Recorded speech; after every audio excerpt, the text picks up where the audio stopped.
Hi, everyone. Letting people in right now. And the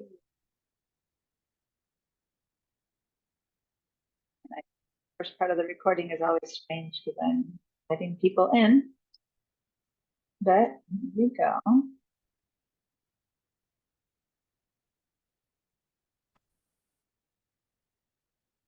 Hello. Hi, Greg. Hello. Hi, nice to hear you. Hi. See people coming in. Make sure to change your name. For example, I'm sure your name is first and last name is not Cody's Cafe, and I don't know all your names yet. Hi, So Deanna. I'm happy to help you do that. Hi. So my name's Christina, and I'm not sure if should So I be on two computers today?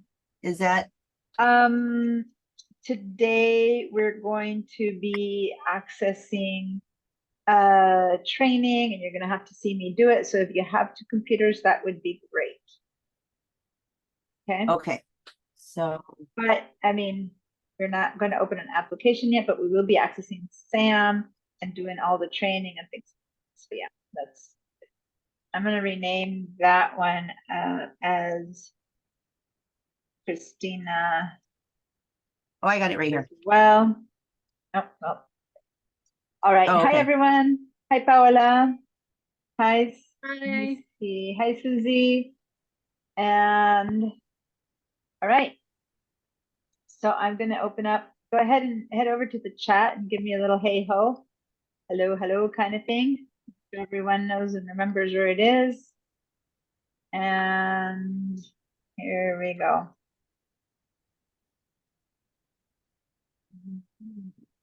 It's I'm putting the chats up here and the participants over here. All right, there we go. Hi, Elvira. Elvira or Elvira? What do you prefer? Oh, we had talked about this before. It was something like in the middle. Elvira. I don't know. Anyway, I think you can't hear me, so that's probably good because I'm messing up your name. All right. So, okay, so I only see Paola and Greg. Can you head over to the chat, everyone, and give a little reading of some kind, or if you have a question, of course, start asking questions. So I'll keep sending people in.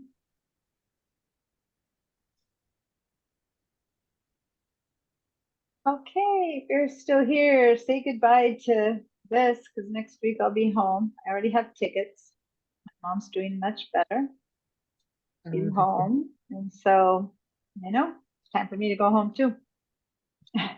I'm really glad I have the same situation. I didn't leave yet because I'm waiting for a passport going back to Europe. I'm waiting for my passport here to get renewed too, but I'm supposed to be receiving it tomorrow. But yeah, it's so hard when our families live so far away. Anyway, I'm sure a lot of people have family in other places, but Argentina is on the whole other end of the world. We're like way down here. It's a long flight. How long did it take you from LAX to Hi, Vince. Argentina? Well, the flight there's no direct flights, so I have to go through Dallas, which is the shortest way. So it took me about to leave Santa Barbara until I got here 24 hours. The flight itself was probably 19 hours, I think, or 19 and a half hours, but then transferring to Airbus with Santa Barbara and then from the airport here. So yeah, no, including there, it was about 23 and a half hours. It's crazy. I hate flying. I'm waiting for people to me too. I was supposed to fly the day that I wanted to, the day that it all happened and that I needed to come out was the day of the hurricane. And so they canceled my flight. I was desperate. But I didn't want to fly in the hurricane anyway. And so I ended up leaving the day after. Anyway, yeah, I don't like to fly. but it's gotta happen. Happen. All right. No, the probably oversharing here, but as I'm waiting for people to arrive, the worst thing ever that happened is not being able to be here. And my father passed away, and I wasn't able to make it. So, no. So Yeah. it's maybe, we don't know yet, but it could happen to me too right now. And it's just nothing I can do about it, because they told me I did the fastest the passport way to get it, and it's still like 7 to 9 weeks. And the Even thing is, expedited? pardon? Can you Yeah, expedite well, it? Say that you have, That's it. Yeah, that's the expedite. Yeah, yeah. And very hard. the thing is, my mom at the beginning of August, she was still in vacation, Hi, Chase. and my Hi, brother Susan. just called me Yeah, like doing 2 well. weeks ago, like, come home Bye. as soon as you can. I'm like, okay. Yeah, it's not easy. No, it's historical. My mother was away when her mother passed away, and Mhm. I was away when my father passed away. So this is like, Yeah. it's horrible. I don't even want to think about That's it. But I was horrible. here this time, and she's doing great. So anyway, let's move on. Everything's good. So we're at the best of situations. That's All right. wonderful. Yeah. No, I'm much more relieved, and thank you everyone for being okay. And I know many of you guys are going to be in person with me. Thank you for your understanding. And sometimes that's what it takes, a village, right? Even to take care of our parents. All right. So hi, Rudy. No, Rudy can't hear me yet, but I think everyone else I've said hi to. And there's some people missing, but I'm assuming they might be showing up in a little bit. So let's get going. All right. So today, the way I'm going to try to format this is normally the class that I teach the second week is long. You know how last week we stayed here till the very end, and in fact, some of us kept chatting for a while. This week, normally day 2 is also pretty long, but I have some really good news. Hi, Rudy. This time I see it looks like you're in. Hopefully you can hear me, because last week you were having problems with the connection. Rudy, if you can hear me, say something. You have to unmute yourself. Rudy, if you can't hear me, write in the chat. This was happening last week with you. We communicated over email now, but oh, there, your sound is down. Can you say something now? Rudy? I'm not hearing you, but your sound is unmuted, but I'm not hearing you. Here. Tell me to unmute it. Okay. I can hear you now. Say that again. Oh, now you're muted. Okay, right there. Do you want to go in the? Okay. Okay, I'll go into Okay. it. Yeah. Okay. Okay. That- So Rudy, I we can know hear each you now, other. so that's good. Okay, I can hear you too. But I got to Okay. move all my stuff to another room. All right. Well, that's good, but I can hear you. So I'm going to go ahead and mute yourself again while you move around. And then when you're ready, let me know. And then go to the chat and tell me I'm settled, I'm here, or something like that. Okay? Okay, okay. Thank you. You're welcome. I'll mute you. That way you don't have to mute yourself. I'll mute you now. You can move easily. Okay, great. So Rudy made it. Vince, I changed your name to Vince, but I'm not sure if you want the whole Vincent or whatnot, but I think you said it was okay to call you Vince. Yeah. So I have, I was telling you that usually the second class goes pretty much to the end, but I have some good news. We tested, Susie shared her screen, and last week at the end of the class, we tested going into SAM through the course with the assignments, and it was painless. We just went straight through with the inclusive access.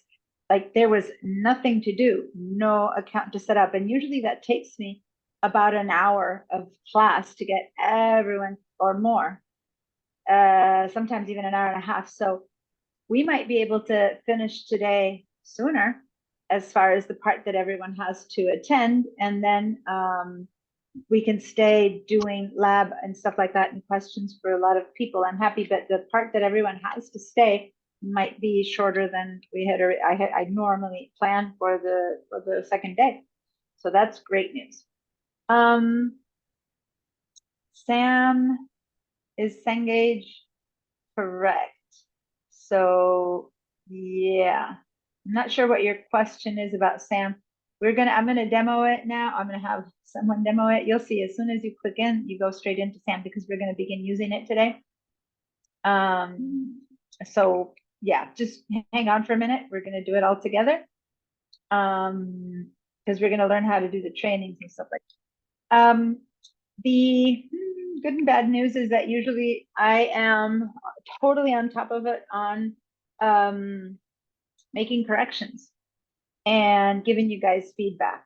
But we were moving my mom here and there, and so you might have noticed I have not responded to your initial one or two that had a particular question, but I have not responded to your emails, and you don't have grades. Well, you do on the ones. Anyway, normally I make comments on your discussions and stuff. So that's coming. Now that everything's settled and my mom's here and whatever, in the next couple of days, I'll go in there and do the corrections. That said, the assignments weren't due until right now, until 5:30. So I did notice some people putting in their last discussions. They pop in here and I could tell people were doing it while I was preparing to open. So as long as you got it all in by 5:30, it's many times people who do things until the last minute, I can't correct them on the same day because they just came in. So usually the corrections and the grades and all that will come in. You'll have them in the next few days or by the. All right, so I apologize for that. Usually I love hearing I skimmed through the introductions, but I didn't respond to everyone anyway because, as I said, things were kind of crazy. So I'm going to take some time to do that a little bit later, but welcome everyone. And I'm going to go ahead and share my screen, which has today's PowerPoint, and I need to make things work here with the small screen again. Hold on, there we go. It's weird because normally anyway, you know what's weird, I can't do the real sharing. You're seeing the working version, but that's okay. So you already renamed yourselves in Zoom. So what we're going to do today, this is the part that I said takes so much time, setting up SAM account. That usually used to take a long time. Good news is that hopefully will not be too hard as long as you're using inclusive access. So actually the question I have for everyone before I go much further is who is doing inclusive, who is not doing inclusive access? Meaning, has anyone decided to purchase the materials on their own in some way or another? Anyone Yeah, here? I had. Rudy? I Okay, had. Rudy has. I have also. But okay, one by one. Hold on. So Rudy, how did you it's not a purchase blue yours? book. Is Say that this all again? right? It's I not a can't blue see book. you. I Oh, don't. you can't see me? Your video is off, so I can't see you. My So if you video turn is your off. video off, I might be able to see it. Let's I see. don't Okay. see you. Yeah, good. Put up here on top. Allow. Allow video, you probably need to say. Oh, there you are. Okay, I can see you now. Great. So can you hold up the book All that right. you were? Can you hold the book Yeah. up that you said that you had? Yep. Turn it around This and one let me see here? the front. Yeah, a little bit lower, like kind of in front of your face. Cover your face with it. Yeah, there you go. So Yeah, I can see it right there. so you purchased the bundle, and that bundle, when you open the Yeah. plastic, that thing that you're showing me right now, that's your access code. Okay. So in your case, Yeah. we're going Inside, yeah. to connect through that system because you have to actually opt out. Otherwise, you're going to be charged twice. So you need to opt out of the access I went to of the the bookstore and Cengage. got it. Yeah. Oh, So I'm gonna hold on to that. Don't open it yet because I want to ask you a okay. few more things, but let me see. Greg, is that what you did too? Do you have the bundle or what did you do? One of my other classes are using Cengage, so I bought the unlimited version for that. Oh, perfect. So then you have the materials for both. That's one of the good news is that if you guys have another class that uses Cengage and you buy Cengage Unlimited, you pay once and you got the materials for all your classes. So that's great. So you need to opt out of inclusive access. That's the part that I didn't get an answer from, because if today you try to use it through Canvas, which is what I'm going to do, well, for Greg, it'll be okay because you already activated your Cengage, right? For the other class? Yeah, I've had it for multiple classes before, but I don't know the access code for this class. I'm gonna It have showed. to ask you to. I'm gonna have to ask you to share your screen, and then I'm gonna have to figure out how to get you in. But hold on, because first we'll kind of troubleshoot everyone.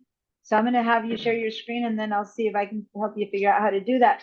Because I have never used it. This is the first time I use inclusive access, and it's given by default to everyone. And if you don't do it, it says that you need to opt out. But I don't know what opt out means. I mean, I suppose you reply to the bookstore, but what I don't know is if you now click, not you so much, but if Rudy uses it to set it up, whether it's going to be considered that you've opted in. So we're going to get to that after, not right now. So once we get to that and everyone's beginning, I'm going to go ahead and try to make sure that I can help both of you, okay, with your situations, because that might take longer. So maybe I'll have to do that a little bit later when others are just working on the trainings or something like that.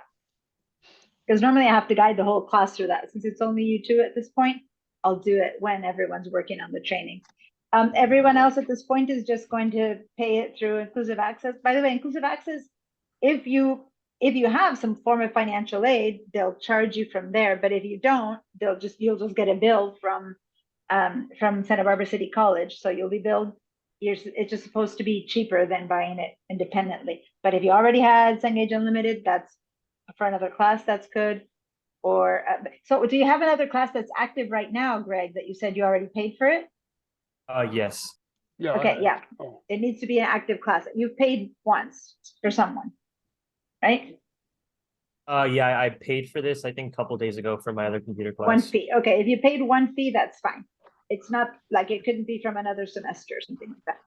And then Rudy, you've paid at the bookstore, so we need to set you up with a SAM account, the full on thing. So I'll ask you to maybe share your screen a little bit later, and then I'll walk you through the whole process. Okay. okay. All right. And everyone else seems to be fine. Seems to me that you're going to be using the inclusive access, which is like amazingly simple and it works really well. Okay, great. Okay, so that's coming a little bit later. Usually that's how we start, but now I'm going to make sure that for some people it'll take a while, for some people it'll be really quick. So I'm going to make sure to have it be done in a way that I can have everyone at once, have it be useful for everyone at once. I'm trying to once again find the way to do this, sharing my screen. I know things are changing, making my screen work so that I can see you guys. About how I did it last time. I think I put you guys in there. Okay, there we go. All right. I wanted to say also, I can't tell you how much I appreciate that quite a few of you guys have your videos turned on.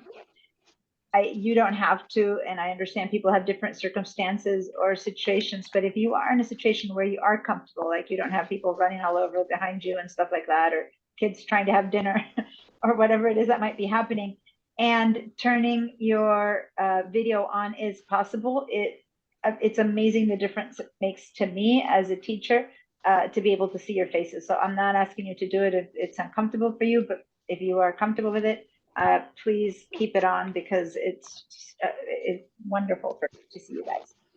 All right.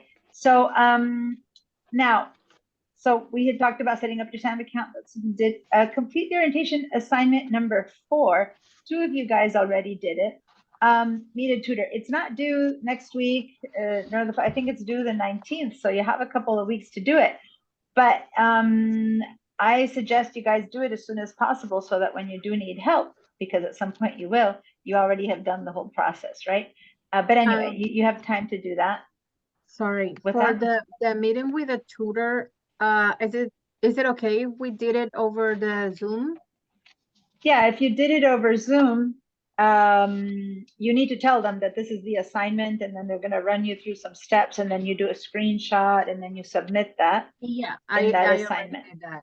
Yeah. Okay. So then you're one of the two that did it. Yeah. So that's fine. Yeah, because people who are going to be online always are going to need to meet the tutor online. People who are going to be in person, you can choose to do either one way of meeting them, because you might not, be there right on the Tuesdays and Wednesdays when Norma's there, and you might still need to be doing some work and get some help when you're online. Susie? I can be on the Zoom only because I'm working full days and beyond. Oh yeah, no.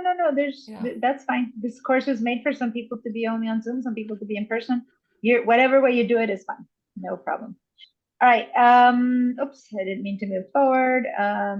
And then we're going to make sure that everyone has their S drive. This is the part that since I didn't read every one of the emails, I'm not 100. I know one person said they didn't have their S drive, but I'm not 100% that I caught anyone else. Did anyone else not find their S drive who needs VDI? Well, let's do this. S-drive. First of all, yeah, let me actually do this. Who is going to be on, who has their own Windows 10 computer and their own applications, either 2019 or 365? Give me a yes with remember how we use the reactions buttons? Go down to where you mute yourself and all that, and down there you'll have a little happy face emoji. If you have it all set up, give me a yes. Who does not have that and will have to use VDI, give me a no. Like Paola here, give me a real round no. So 1, 2, 3, Cristina, are you going to be using VDI? Marisela, hi Marisela. I think I didn't say hi to you, Marisela. I'm just noticing you. I'm sorry. Hi Marisela. Hi, Are you going to be using VDI, or do you have all the hardware and software that you need? I have Windows 10, so I think yeah. Windows 10, and how about Office? Microsoft, Office. so yeah, 365, and also I have, 365. yeah. All right, so go to the reactions and give me a little green check mark, which means yes. Okay. The reason that this is the kind of time when I'm asking you guys to do this, to make sure you remember how to do the yeses and the nos. And I'm going to share my screen now and ask you guys to change your choices, because that's important to me, right? So I need to be able to look at everyone and make sure that everyone has answered. And sometimes it's hard to find it. Rudy, you weren't with us the other day because you couldn't connect.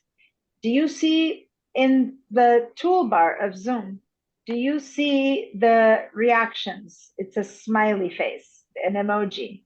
Do you see that? No. Okay, No, so do you see the chat? Yeah, there's a Or chat. the mute? Okay, so now keep going to the right. Once you find the chat, keep going to the right. If you hit the end and there's nothing but 3 dots, then that would mean that your reactions are under the 3 dots. But you should see a smiley face. Yeah, I see the 3 dots. It has Okay, more. click on the 3 dots then, and see if over there you see something that's called reactions. Yeah, See, I if see it right if there. your Zoom window is too small, that toolbar ends before you see the reactions, then you have to go to the 3 dots, because depending on how you change your Zoom bar. Okay, so you found the reactions, and now go ahead and say yes is the green check mark. And I'm going to be asking people hit to the green check mark? constantly, yeah. Okay. Yes, green check mark, no for no, raise your hands. Perfect, you found it. Awesome. And Vince, okay, everyone else has their second screen. All right, cool. Susan, so that's 1, 2, 3, 4, 5 of you guys who are going to be doing on VDI. Okay. Well, I said, Rudy, actually, I told you to say yes, but I don't know your situation. Do you have Windows 10? Windows 10. Well, this is a computer from here at the library. You're at the had library, another okay. one, but yeah. Now, if you're going to be doing the class at the library closes at 7. Well, Are here you going? across from the library. You're going to be in person in class, right? You're going to come to our classroom next week. Oh yeah. Yeah. Okay, great. I So went you'll up there have. at 5 o'clock, but nobody was there. I know. I know. I'm still here. I'll be there next week. Okay, I'll meet you all in In person next Argentina, week. huh? Yeah. That's cool. Yeah, estoy it's not actually How's the I weather over told there? you guys, little hot water bottle warming me up. That's how cold it is down here. Like last time. My mom uses the hot water bottle in bed, and she said, take it. And I'm like, no, you need it, Mom. She's like, no, you need it. So anyway, I got it. Christina, yes, you have a question? Yes, so I do have, my computer is a Windows 10. It has Windows 10, excuse me. But the software, the 365, this City College does provide that I can download that. Is that correct? Okay. Yes. And it does. And then, so when is a good time anytime to download that is fine? Go for it anytime. Once you download it and install it, it starts being active. We're not going to use it yet for us for another week and a half. But yeah, go ahead and download it. Okay. I'm about to share that I have the instructions on how to do that. And if you run into any kind of problem, you can go to get help from the Zoom tutors, right? And so I'm going to go through that right now. All right. So you'll see the answer to that question in a minute. Let me keep going with this. All right. So then the question I have right now, I'm cleaning all your answers. I'm seeing the ones who will be on VDI. So like, Greg, anyone who's going to be in person doesn't need to answer. But if you're going to be online and you said no, then did you check for your S drive on VDI? Did you already connect to VDI? If you didn't and you need help with that, we can do that also today. Anyone did not find their S drive or anyone did not go on to VDI yet? You're going to be in person with me. Don't worry, you won't need to do this. I did not go on it right now, but I was doing an uncredited online class before this started, and I was using the S drive. So I just assumed that it would be available to me again. Okay. All right. That's great. Yeah, I don't think that fluctuates. I think as long as you can use it once, it stays. I'm not 100% sure, but I'm pretty sure that once you have it once, it stays. So that's good. Were you doing one of the QuickBooks or something like that? No. Yes, I did. Yes. Yeah, because they use, I do a lot of teacher evaluations, and I was evaluating that class the other day for non-credit, and I was actually over the summer, and I was actually or in the spring, and I was noticing that they use the S drive, and I was surprised that for non-credit they used it. So yeah, that's why I asked you, because that's the only one that uses it. Okay, great. Good. So then we're set with that. So then,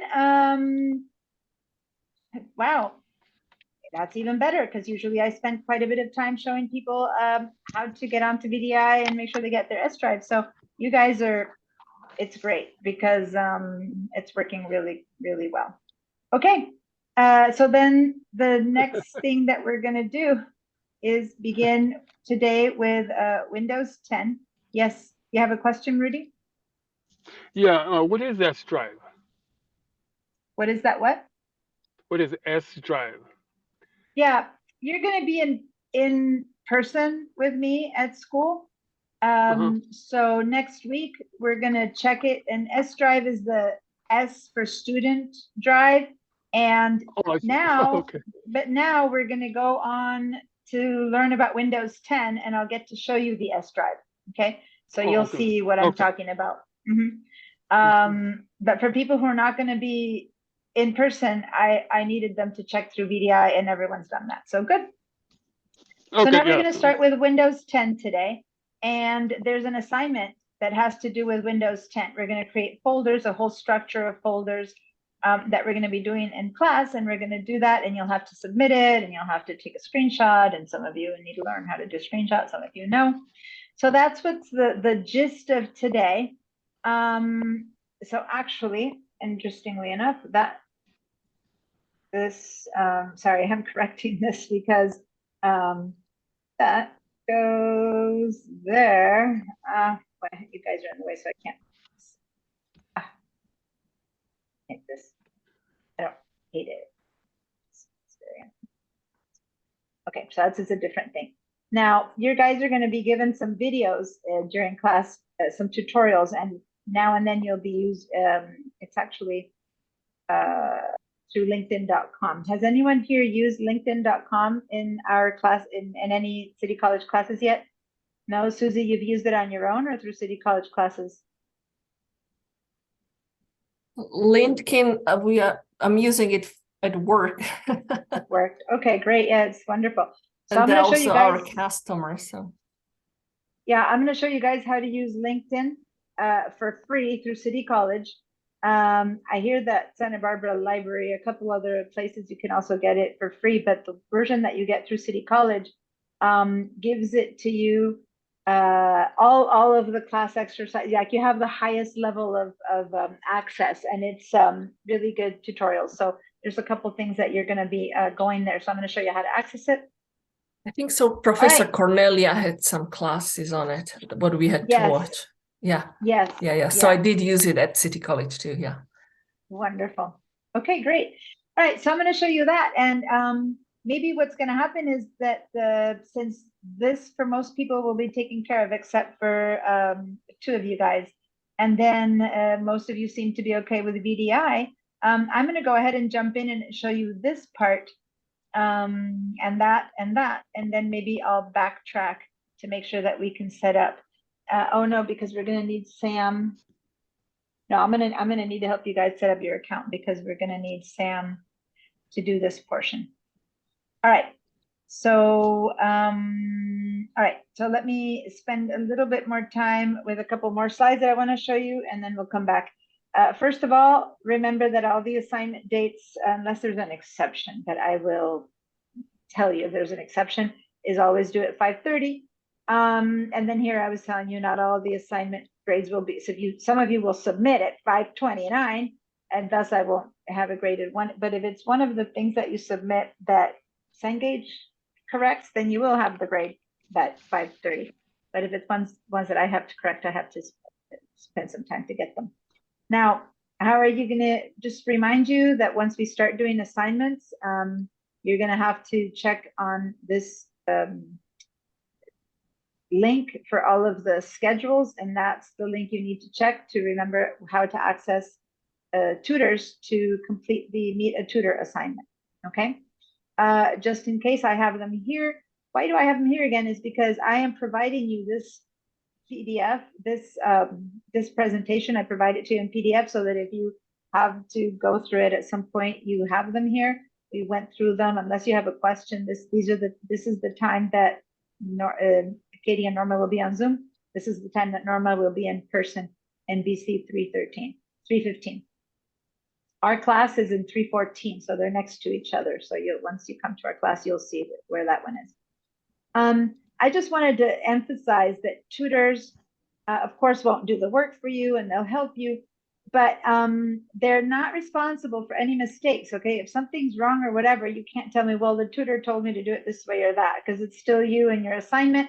And they do not know at all. They cannot see your grades, nor will they, you cannot, sometimes people go, well, but she told me to submit it and I didn't submit it right. And they try to blame the tutor. Tutor's there to help you. It's your responsibility. Don't ask them anything about grades because they are not responsible for grades. I'm the person. Okay. So just wanting to clear that up. It doesn't usually happen, but some people tend to want to blame our awesome tutors, and I just want to make sure that you don't do that. And then in Canvas, it's that first link, weekly presentations and class recordings, where you already have today's presentation is there in PDF format, and at the end of class, you'll have the class recording. The class recording for last week is already there. These are just reminders. If anything doesn't sound like you know where it is, please let me know.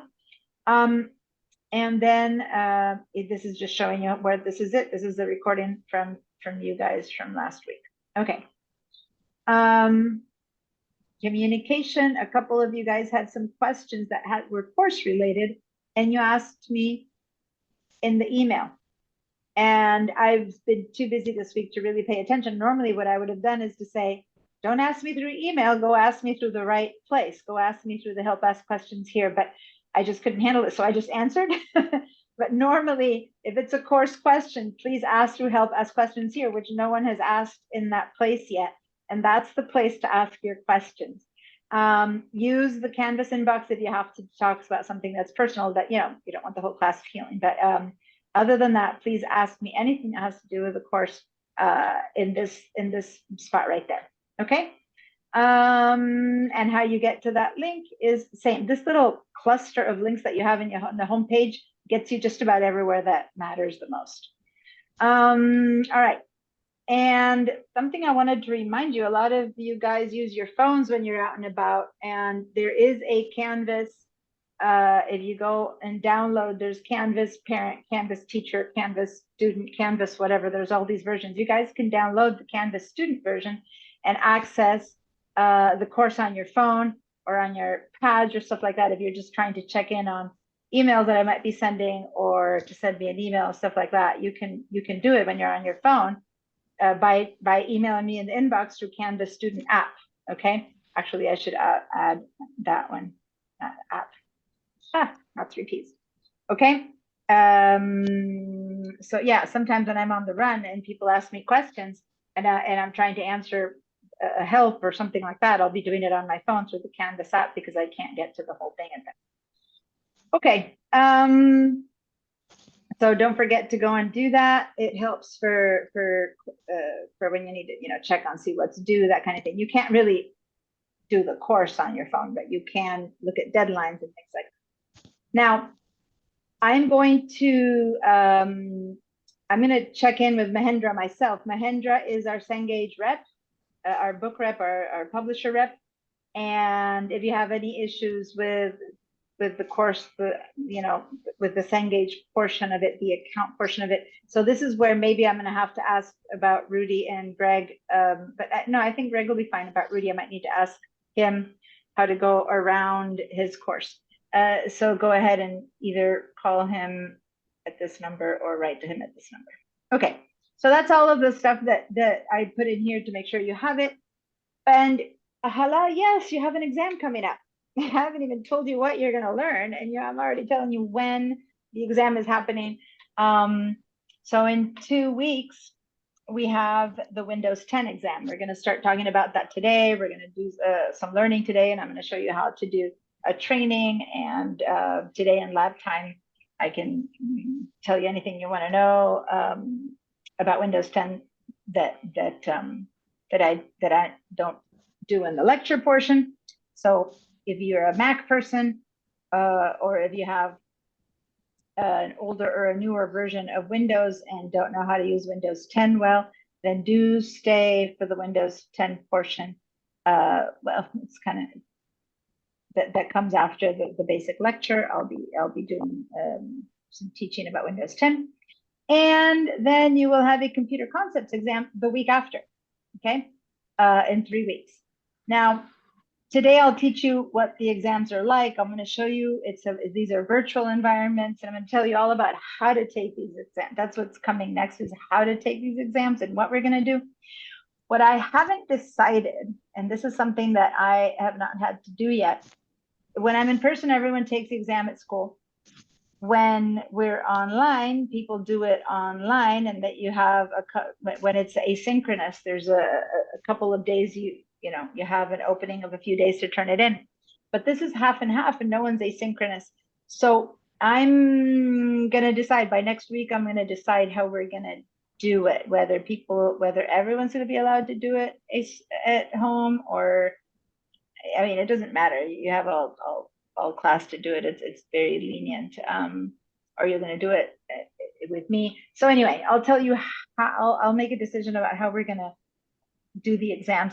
But basically, that's the due date, 2 weeks from now and 3 weeks from now. And today I'm going to tell you how to prepare and study for them. That said, if you have anyone needs to send me a DSPS form. If you've already sent it to me, I got it, thank you. But if you haven't yet and you need to send it to me, I need it at least 48 hours before the exam. And then when I explain what the exam is like, if anyone has any reason that you need to ask me for anything other than whatever the DSPS form has said, that's an example of email me through the Canvas email and we can talk about that. I've never had any issues with how the exams are because they're not timed. Well, of course, class closes at 9:35, but it should be okay time-wise. But please let me know if you have any issues here other than anything you've already sent, or that if you've already submitted the DSPS, then I know who you are.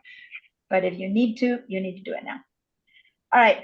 Any questions about the orientation assignments? Did anyone have any issues? I was amazed. I went in and checked, and everyone has submitted all of the assignments. I haven't checked every single email. I think I got the last one right before class was starting. So I think even that everyone sent me, but usually there's always someone who's lagging. But you guys are great, awesome group. Everyone did their assignments. What we had to do. Some of you got the extra credit points, or I will give them to you because you did them early, and some of you didn't do them early, in which case you will get 0 points. But it's not a 0 grade, it's just you will not get extra credit points if you didn't do them by last Saturday. So just so you know, 0 extra credit points does not affect your grade, okay? Some people really freak out when they see a 0. 0 is 0. It's not a bad grade, it's just nothing is extra, which extra might help you when you're at the end and you suddenly need a few more points to get to that B or that A. But other than that, it doesn't bring your grade down, okay?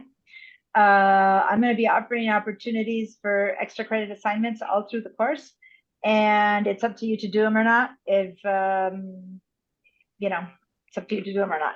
You'll know, but these were not voluntary. These you had to do, or you couldn't continue in the class today. So everyone turned them in. I'm really excited and happy to know that you guys are a responsible group. So these were them, the email, the discussion, and the syllabus orientation quiz. Did anyone have any issues or problems with any of them, like the quiz or sometimes I like to remind you guys that sometimes things don't run correctly in the course, or you see a link or something I wrote it and it's a mistake, or I haven't updated it.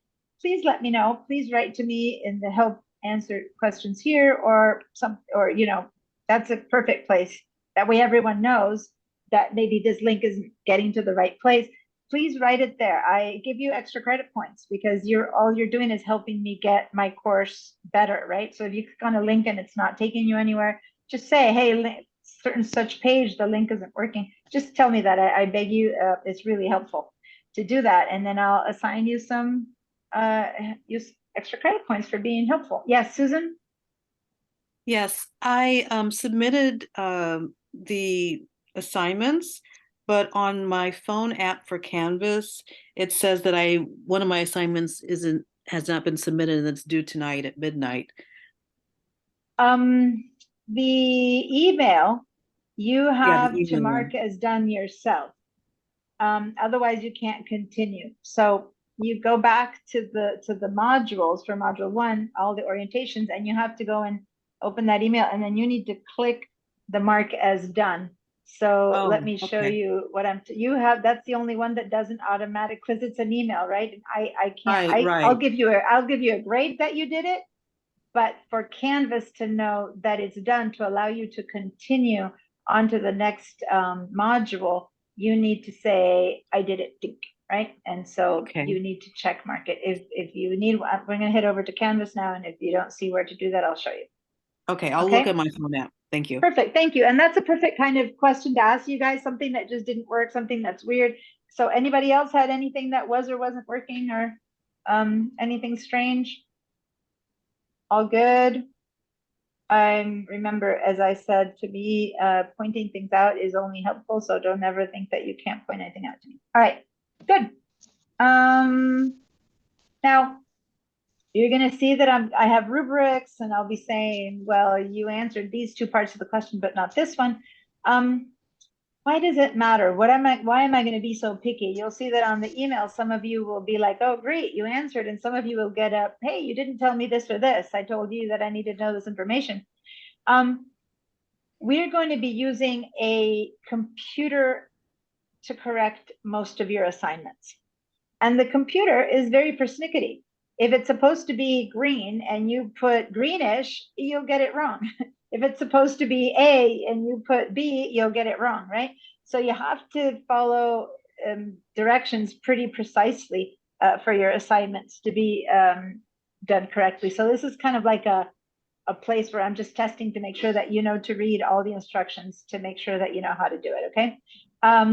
I teach a bunch of Photoshop. You know, I'm a photographer, graphic artist. I teach all of the creative classes. This is the only one where there is no creativity requested from you.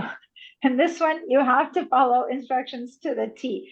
Boring as it might seem, I don't want you to do anything other than what the textbook says you need to do in order for the computer to consider it correct. All right. Anyway, so you'll see as we stop, but it's very persnickety. It really doesn't like you to vary from what you do. So if the assignment says write such and such word, comma, such and such word, and you forget the comma, it's going to tell you it's wrong, right? So you have to be very precise. All right. So what is this computer application I'm telling you? That's SAM. That's what we're going to be using today. And Cengage is the company that sells many different things, and we're using the SAM part of it. And in SAM, we're going to be using today the virtual training, okay? A virtual training environment where you're going to get to practice how to do things, and then you can do them yourself. So you're going to learn how to operate the apps. You're going to learn skills on that virtual training, and you're going to prepare to take exams on the virtual training. And then you're, in fact, are going to even take your exams on this virtual training mode. So all of that is going to be done in a way that I will show you today. And the assignments that you need to complete will be documents that you'll create from scratch. So you're going to have instructions, but you're going to start with a blank file and, well, not a blank file, you download a start file, which will be blank, and you're going to just build it from zero. So you're going to learn how to do things from scratch. You won't have to just fill in the blanks or stuff like that. But you will still, there's still SAM assignments and stuff. So you might get tempted to check in your grades in SAM. You'll see that there's a way to do that. They don't have all the grades or anything, so don't check your grades in SAM. Your grades will be in Canvas. And today when we go into SAM, you'll know that you can complete assignments, submit assignments, and most importantly, you can check something called reports to make your corrections. So when you submit it, SAM immediately is going to tell you, no, you got 3 wrong, or you got all good, or you have, 10 wrong, or whatever. And it'll show you what's wrong, and then you have a chance to submit again. A lot of my colleagues only give students 3 chances to resubmit. I am of the completely different persuasion where I think that the more you do it, the more you learn. So I give you the max chances, which is 10 chances. So you can submit 10 times before you max out. The way I see it, the more you try to correct and resubmit, the better you'll get. So if you do 10 times till you get the good grade, then awesome, good for you. So don't wait until the deadline to submit, right? Because once you submit, it's over. You can't submit anymore. But if you start on Wednesday or Thursday or Friday to do the assignments, or if you start really early on Friday, and then, you submit, you can submit a bunch of times, you can all get an A. I always say an A because students like A's. I just want you to know how to use the apps, right? I don't care if you get an A or not. You're the one who cares if you get an A or not. I want you to learn to use the application. So any questions that come around, please ask me. The more times you submit, the more you're learning. Now, this process, the checking the reports to make corrections and resubmitting, that's the one time you're going to get there in about 4 weeks when a lot of people need to reach out to the tutors, because how to check the report and how to make the correction is actually the trickiest thing about SAM. Not how to use the app itself, but how to do this portion in SAM. So I'm going to show you how to do it, but consider that once you turn it in, it's very hard to get it 100% at first, the first time in. Most people will start, 40%, 50%, 60%. Well, every time they set it in. So that's the part where you will for sure, I'm going to say like 80% of you guys are going to need to access the tutor to show them how to operate the report and make the corrections. All right. How do you check your grades then? Is not in SAM, but is in Canvas. Okay. You'll click on grades over here on the side of your Canvas, and this will be where you'll get your grades. You will if you see a little flag or something here next to your grade, I told you I didn't add any comments yet. But if you see a little flag next to your grade, that'll be a comment from me. Please read it, because I might have a correction, an amendment, something you need to still do. I might have to tell you to do something again or whatever. So please, if you see anything other than a grade to the right of this on your grades, once I send you corrections, please pay attention to that, because I need you to, maybe you need to reply to me or something. All right, so how many of you guys, I already asked you about the SAM, there's 2 of you guys that need help. How about the textbook? How many of you guys purchased the textbook or rented the textbook? I'm going to stop my share again to see you guys. Give me a yes if you attempted to purchase or to rent. Purchasing it online, you might be able to get it cheap, or rented it. All right, I'm only seeing 2 answers. Oh, there's another one. I'm going to say that if you have a second screen, and this is even people who come into the lab, if you have a second screen, it's fine not to purchase the textbook, because you can look at it on one screen and do the stuff on another. But if you only have one screen and you're at home and you don't have another way, and you have to look at the textbook, then do the work, then look at the corrections, and then do the work, and then go to SAM, it might get quite intense. So, the textbook I don't think it's ever been more than $10. If you can rent it, I highly recommend, if you're going to be at home, to rent it if you don't have a second screen. People who come to the lab, this is such a small class, people who come to the lab, I think we have 2 textbooks there to lend you, and we're going to have more than enough computers for each person to have 2 computers up. One can have the textbook and one can be using it. I can't normally say that. Normally I have all the computers filled up, but since we're kind of half and half, you don't necessarily need to do that. But if you're not done with your assignments in class and you need to work on them later, then you might be in the same bind, right? So I recommend trying to rent it or purchase it. Yes, Susan, you have a question? Yes, I have a book grant, and I received an email saying that my materials were through Inclusive Access, but I haven't actually accessed them. Okay, through Inclusive Access, you're going to get the ebook that I'm talking about. Everyone gets the ebook. Unless you have another screen to be looking at the instructions and doing it, it gets complicated for people. Okay. I can still support you and help you with that and how to do it. But if you're maybe at home, not at school, and you're going to have only one screen, it'll be kind of like me now, when I'm trying to do 5 things on one screen, and it does, unless you're really comfy with your computers, it can get tricky. If you're really comfy with computers, it'll be fine, but it tends to be kind of tricky. Oh, here comes someone else. Thank you, by the way.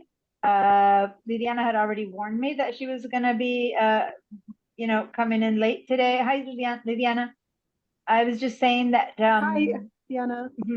Thank you. Please warn me, like she did, if you're going to come in late, so that I know what's happening. Some people have a certain schedule, or if you need to leave early, don't just kind of disappear and leave me wondering if you're okay or something like that. If you need to leave early, just send me a chat, explain the situation, let me know what's happening. But I appreciate that. So, all right, cool. I'm going to jump through a few. I've said all this. I've said all this. And then, okay, so this one, just again, don't go to Cengage.com. So do it all from the course. No matter what assignment I give you, always click on the links from the course. Don't try to open up directly in Cengage, which you won't have a need to do it, but you might be, for example, Greg, who's already has the account from before, you might want to access it through there.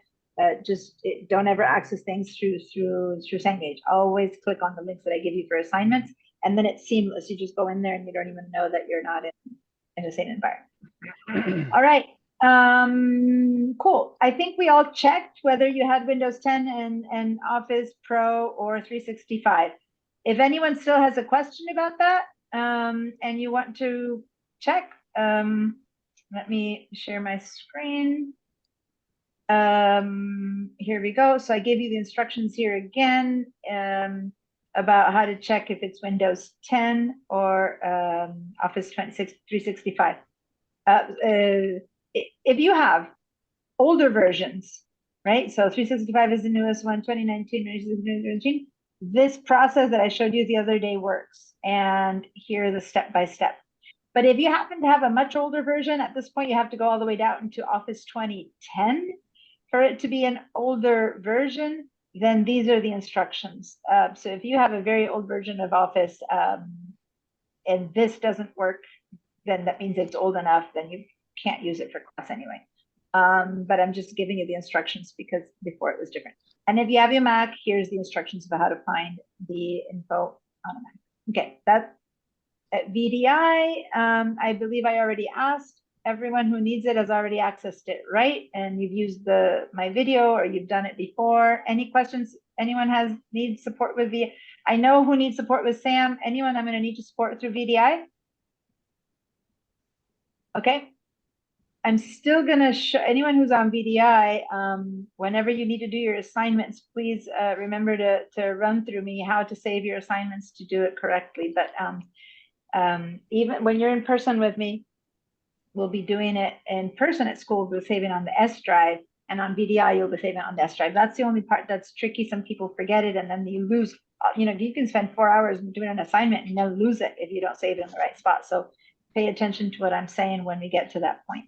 All right, great. So looks like we're moving pretty fast. I'm going to, how many of you guys feel pretty comfortable with Windows? Like, you know how to handle your computer pretty well. Let me actually clean up your answers. Like, you're just like, well, I'm totally fine. Give me a little green yes. I'm like, nah, there's nothing I need to learn about Windows 10. Like, you use it daily, you're comfy, you don't have any questions. Okay, good. So if you've used Windows 11, you might be surprised that some things are different. It's not very different, really, but there are some things that are different. And in the training environment and in the exam, it's going to ask you to do it the Windows 10 way, right? So you need to still run through the training to make sure that even if you know how to do it, you need to learn how to use the virtual environment. So don't just assume, hey, I know Windows 10, I don't need to study, I'm fine. Just run through all the training that I'm going to teach you today, because the way Sam makes you do things might be different than what you know, okay? Many times you do something one way and you didn't know there were 3 other ways to do it, and Sam might want one of the other ways to do it. So don't just assume you'll be fine. How many of you guys are not Windows people? You're Mac people?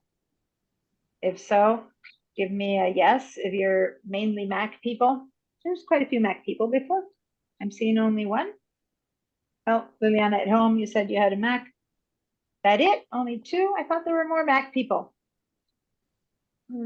I think someone's not answering there. I don't have that memory. Okay, so you guys are going to have to go through the training. It's almost more confusing because it's like really getting into a car where, yeah, you know how to drive it. Everything is completely on the opposite way. If it's up here on Windows, it's down here on the Mac. If it's on the left, it's kind of like that. Other than that, it's very similar. theoretically, but you need to know where to do it. Okay, so today I'm going to show you some of the things that we're going to be doing. And you might go, oh, sure, I know how to do that. Or what, really? I'm going to have to learn that? What for? So especially those of you who said that you know Windows, do you know what Cortana is, for example? Has anyone heard of Cortana? I've seen one yes, a couple.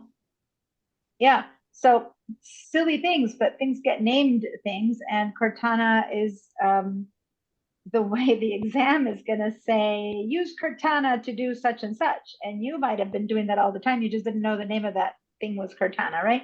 So that's kind of an example. So anyway, we're going to check out the start menu bar. We're going to pin some things to the taskbar. So we're going to access Windows 10. For those of you who are on a Mac, we're going to access it on VDI. But if you're going to be a person with me, I'm just going to be okay if you just do this in the virtual environment and don't need to really do it through VDI. All right, so we're going to, do you know how to change your screen resolution, for example? Does anyone know how to change their screen resolution on their Windows 10?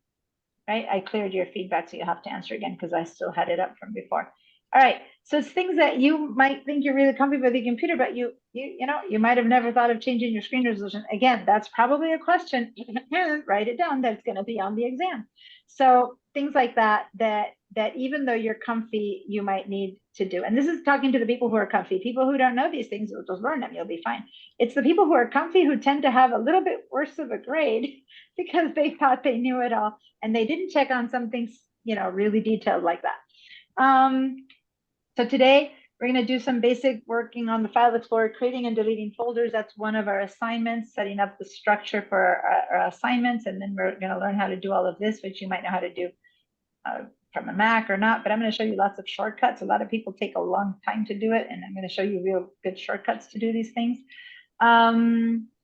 Start application. So it's pretty simple stuff based on Windows. Which will ultimately end in us doing this assignment, which is a comp folder structure. And then you're going to take a screenshot of it and send it to me. So we're going to, and that's one of the assignments that's due next week, right? So we're going to create this comp 101 folders and subfolders, and we have, you know, Word, Excel, Access, and PowerPoint, and we have different modules and stuff like that. And then you're going to use a snipping tool on a PC or a shortcut and on the Mac, and you're going to submit that. So this is the File Explorer. I'm going to show you how to do this in real life right now, but I also have screenshots here in case later you didn't do it and you want to check it out. And we're going to end up having, this is the S drive, okay? Do not save your files anywhere other than on your S drive if you're on VDI or if you're at school. Like this should be lab BC 314/15 and VDI people must 15 and 15 must use the S drive.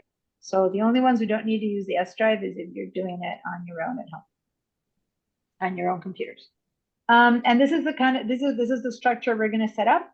So we're going to have an all-encompassing folder called Com 101. We're going to have 4 folders, Word, Excel, Access, and PowerPoint. Each one's going to have Module 1, Module 2. You could even go deeper than that, but as long as you do that, that'll be a correct assignment.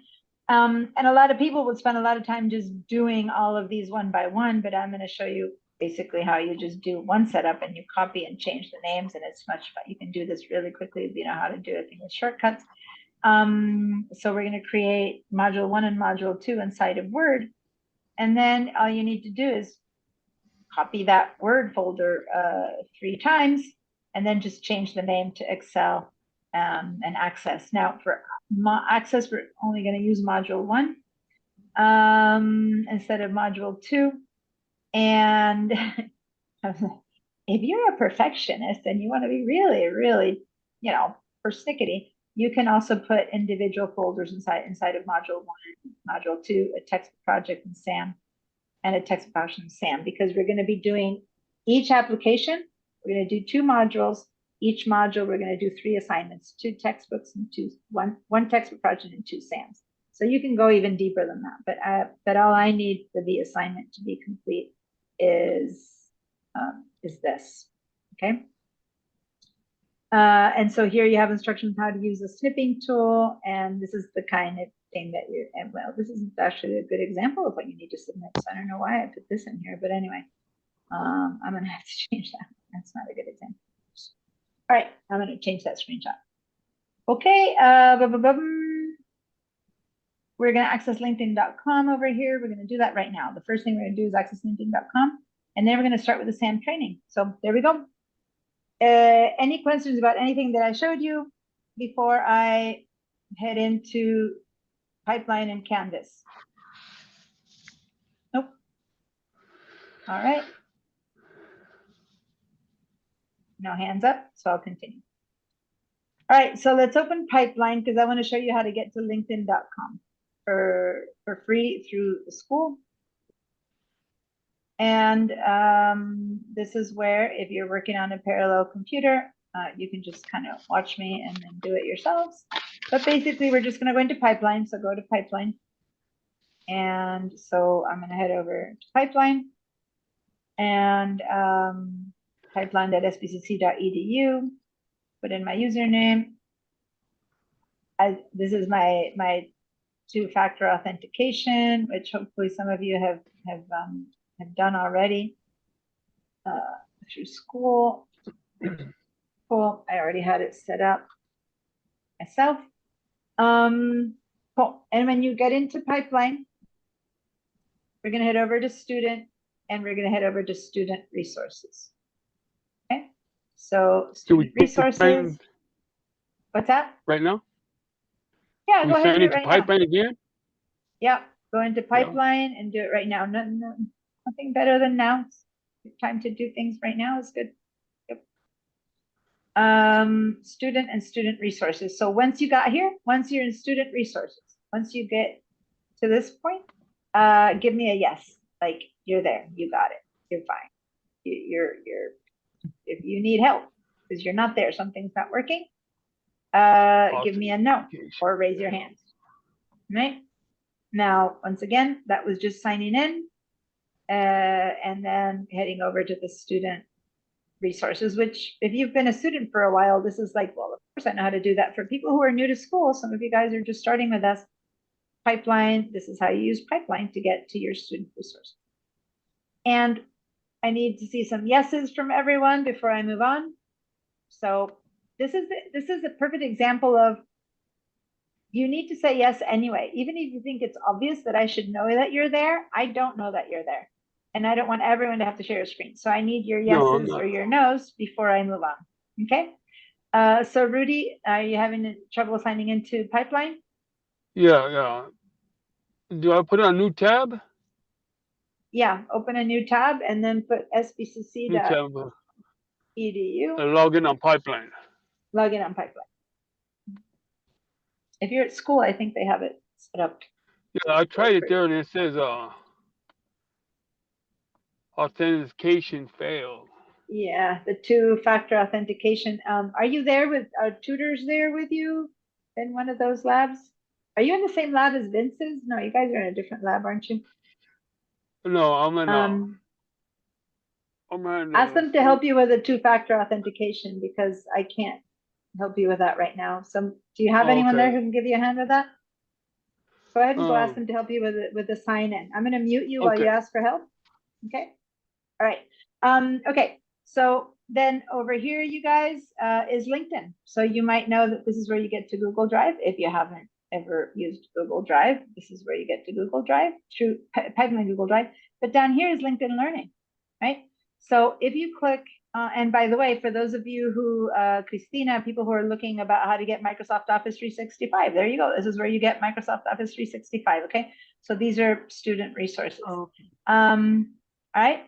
So click here on LinkedIn Learning, and mine is already signed in. So this isn't a very good example. If you have not used this before, you are going to have to run through some hoops, okay? And let me show you. This used to have a whole description here about what you had to do, but that's gone, interestingly enough. But if let me clear your answers there. If you have never clicked on LinkedIn before, it's going to ask you to sign in, and to sign in through your personal account. You basically have to go skip.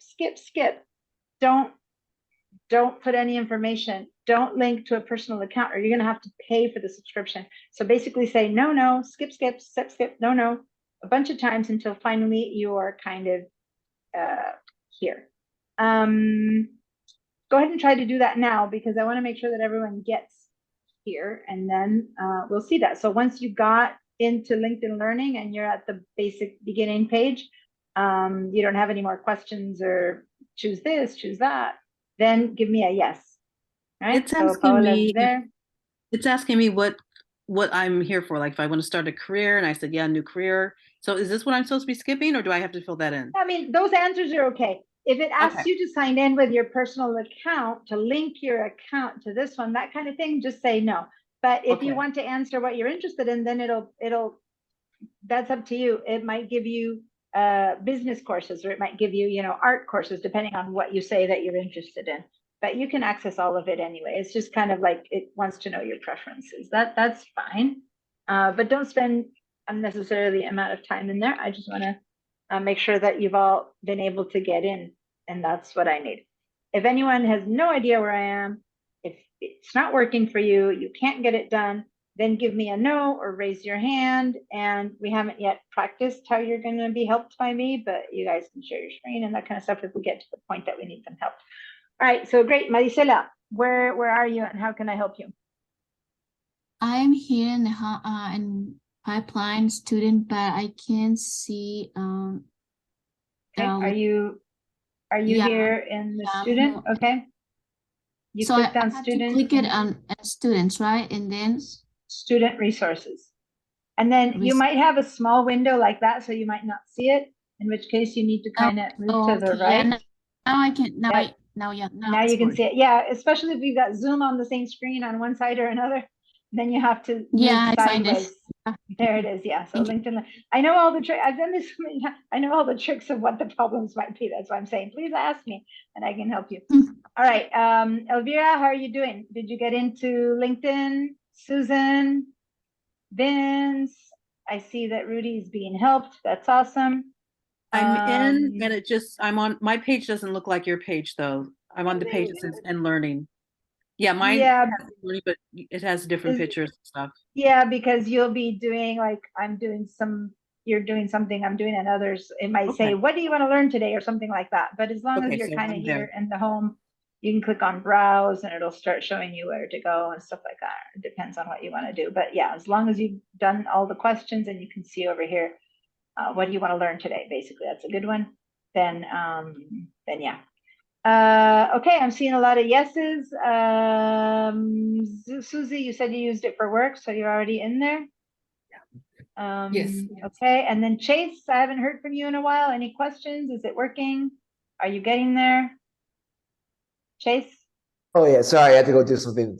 I just got back. It was That's only fine. 2 minutes, so I'm on pipeline, so I go in and then just skip all the create accounts.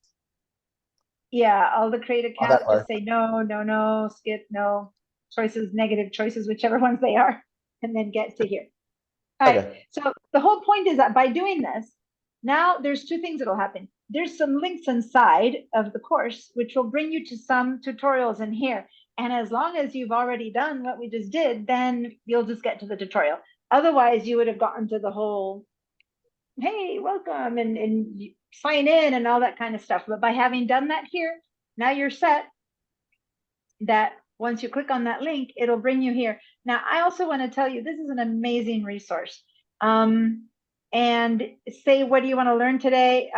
Put in here anything you want to learn, it'll be fine. But let's assume that what you say is that you want to learn Windows 10, right? And then notice that there's a ton of different choices for Windows 10. I'm going to hit return in here. And then there's like Windows 10 Essential Training, Windows 10 Parental Support, Computer Literacy, Windows 10 Administration, yada, yada, security. There's like ridiculous amounts of options and it keeps going for what you can do for Windows 10, okay? I'm going to be linking to some pages here in the Windows 10 Essential Training. You won't need to come through here. You're going to be coming straight from, so I'm going to give you an example. Over here in the module for today, so now I'm in the Canvas course, and in the week 2, lecture week 2, for example, which since you're here in class, you don't necessarily need to read all of this because I'm telling you, but I might tell you to go to some, so here I'm showing you how to use VDI. Basically how I'm showing you the stuff that I'm teaching you today. But this is a YouTube getting started with Windows 10 that I want you guys to do. But then here I'm telling you, watch the new features in Windows 10 on LinkedIn Learning. There's several videos. I want you to watch these. And this is the menu. And so here's the word Cortana, for example. So if you click here in the new features in Windows 10 now, since you've already set up your LinkedIn Learning that I just showed you how to do it, it's just going to take you straight to there it is. This is the video and these are the new features and this is the start menu. And I want you guys to do all of these. Does that make sense? Nope. That's why I led you through activating your LinkedIn Learning so that you can just click on that link. Now, say that you're already in LinkedIn Learning now and you just want to find this one, then you can go over here and you can write new features in Windows 10. Oh, they don't like typos in LinkedIn Learning, and I come two typos. Okay, and then it'll search and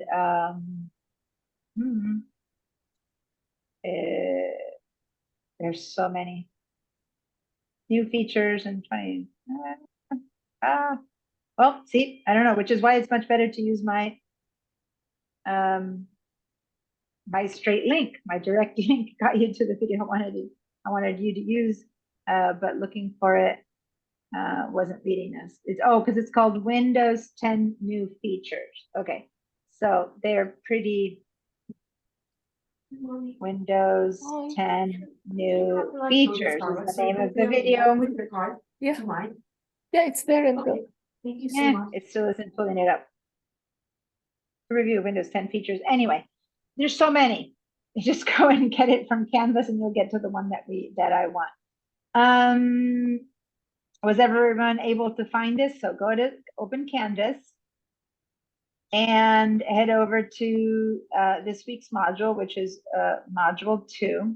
Oh, let me the student view how you guys see this. Okay, so click on modules. And then you have all your help. By the way, when all of these get in the way and you don't need them, just so you know, for Canvas, if you just want to collapse it, you can do that.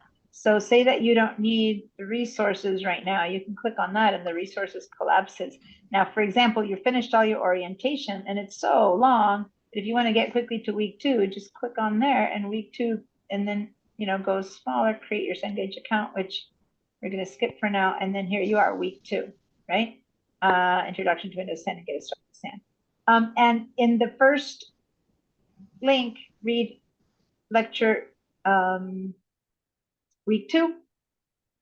That's where you will have a lot of information very similar to what I'm saying right now. How do you find out if Windows 10, basically everything I've been telling you.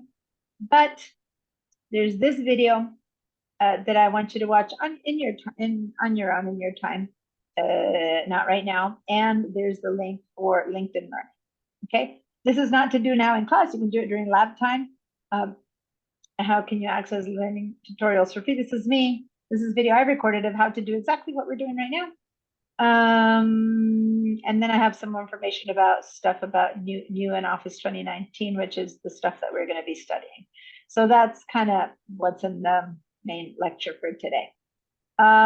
So those videos, I want to, here's how to use VDI. So if you come to this page, you have a lot of the resources that I was giving you. And then if you go to the next page, it's what are the assignments. So this is what's due for next week, you guys. We're going to complete the Windows training in SAM that I'm going to show you now how to do. That's why we need to make sure SAM and Cengage is set up. The comp folder screenshot. For those of you who have to set up your Cengage account too, if you guys will do that, and then you can consider starting on the Meet the Tutor. And so then here I have more explanations. All right.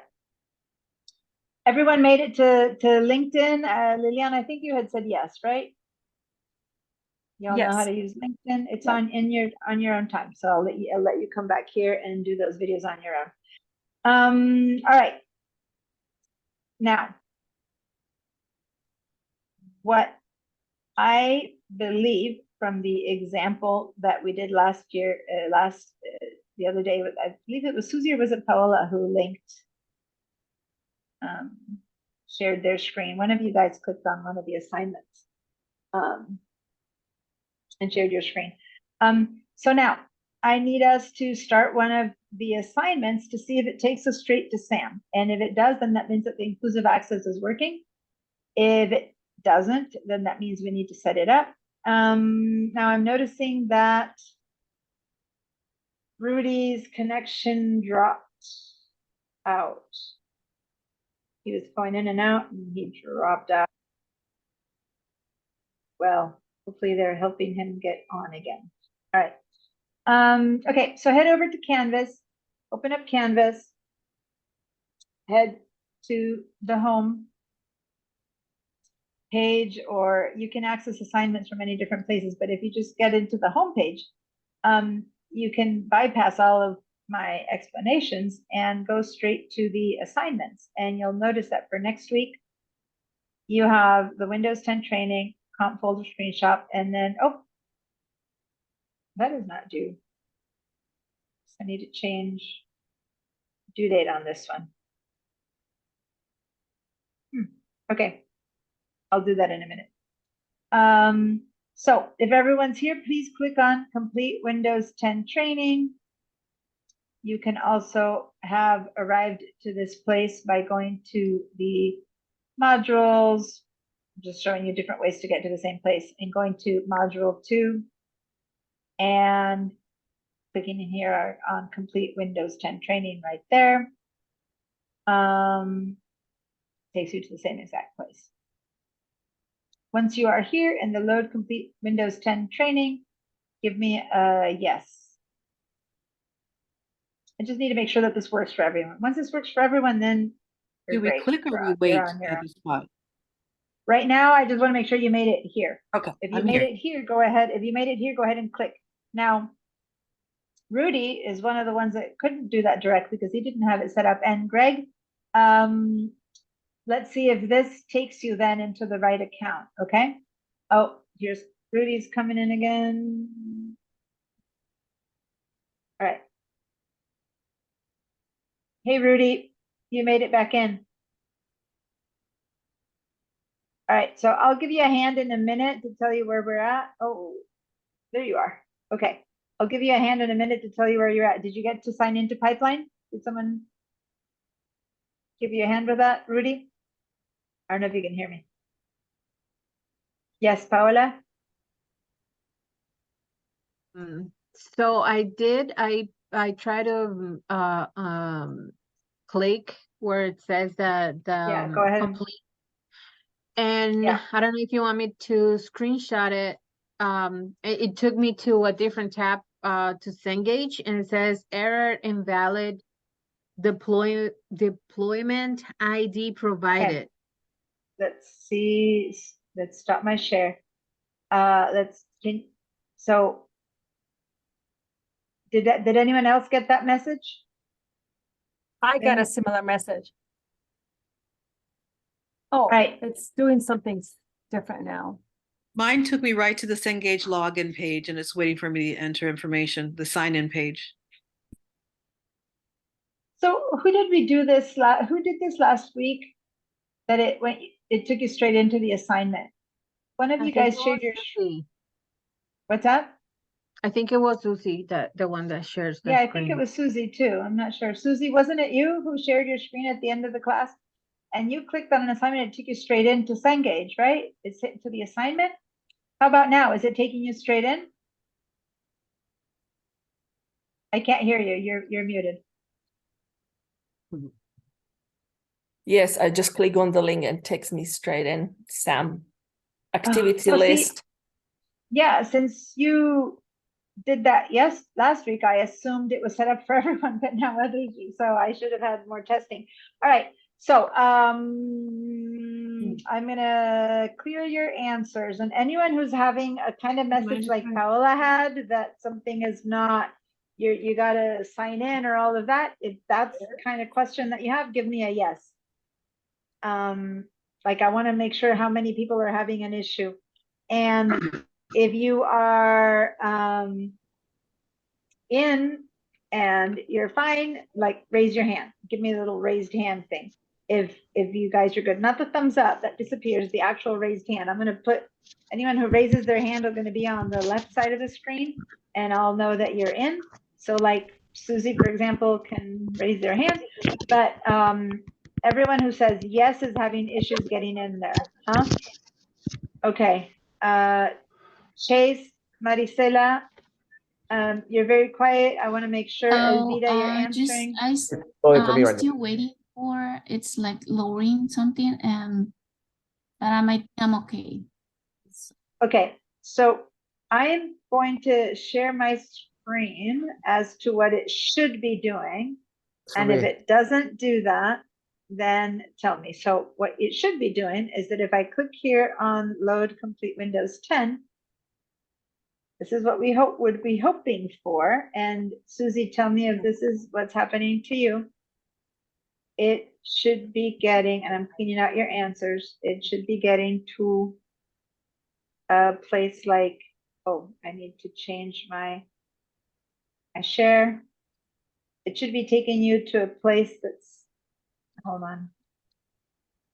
I don't have to.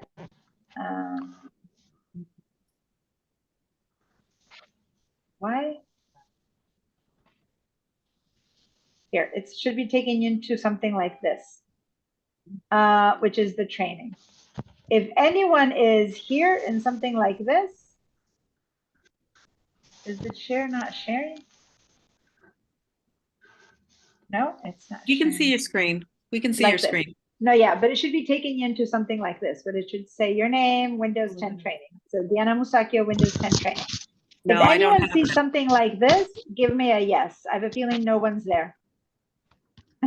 Diana, See? I had to click on the start button and it took me to that screen that you're sharing right now. So you had to press on what button did you have to say? Start. Start here. It was on Okay. the left. Yeah, it was on the left side of the screen. All Oh, right, excuse me, on the right side. But that means that you've got your account connected. So on the left side, it would say start here. Mine is a On the bit right different side, sorry. because I'm a teacher, so it shows I have to do a launch, but you guys would see a start. Okay, since I'm different, what I need now is someone who is having trouble. All of you who are having trouble, we need to get in here. So we're gonna have to, I'm gonna ask you to share your screens. If you've never shared your screen, you have to do it one by one. If you never shared your screen, I'll walk you through it, don't worry. But I need to have every single person to have a yes. So I'm cleaning everyone's feedback.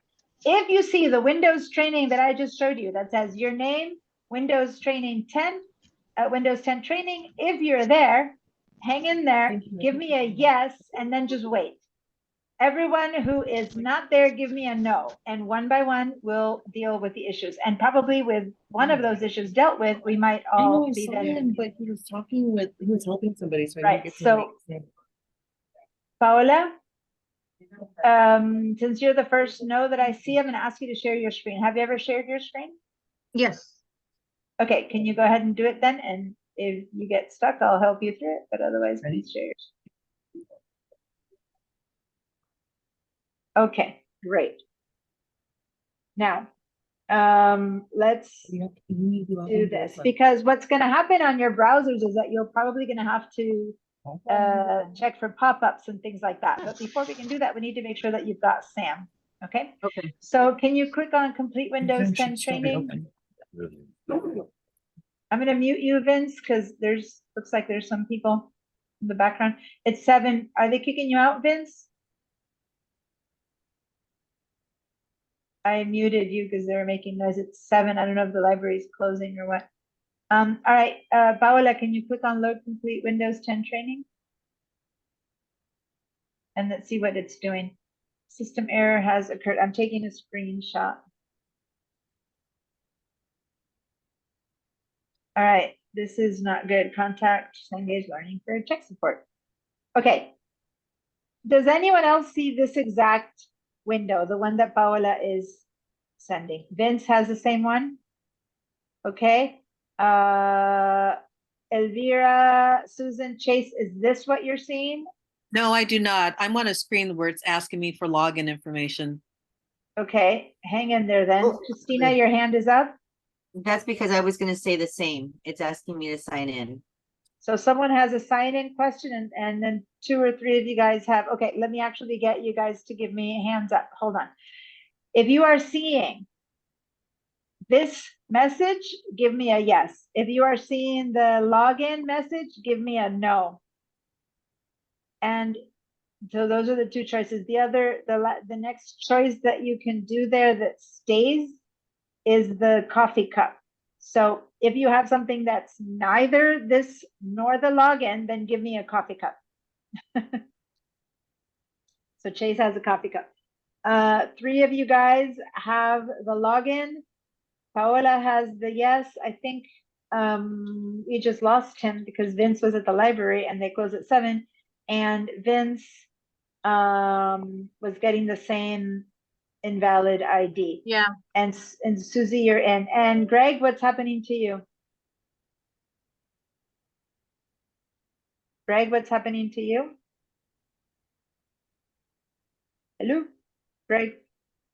If you're trying to talk to me, you're muted. If you're not there, oh, you read. I had that initially, then kept refreshing, and it finally worked. Okay, well, yeah, the one that I'm showing, go ahead and keep refreshing. Hopefully that'll work. Do you know how to refresh your screen, Paola? And if so, show people. Right on the top left, there's like this little backwards arrow, kind of right above Cengage. The little logo that says Cengage is a little backwards arrow. Click on that a bunch of times, since that seems to have worked for him. I'm not sure if that's a solution, but yeah, sign it in. Oh, all right. Thank you for that. That's why when people give me their opinions and things, and it helps. All right. So it looks like the only one who has something different happening at this point is Chase. I'm in, but using a different computer. No, that's you. So Chase. I need to hear from you, Chase. You gave me a coffee cup, meaning this is not what's happening to you. So I need to know what's happening to you. Should I go ahead and share my screen? Yeah, I'm gonna stop your share. Thank you, Paola. And then we're gonna deal with this one, right? But first I need to, yeah. Chase, go ahead and show me yours. Okay.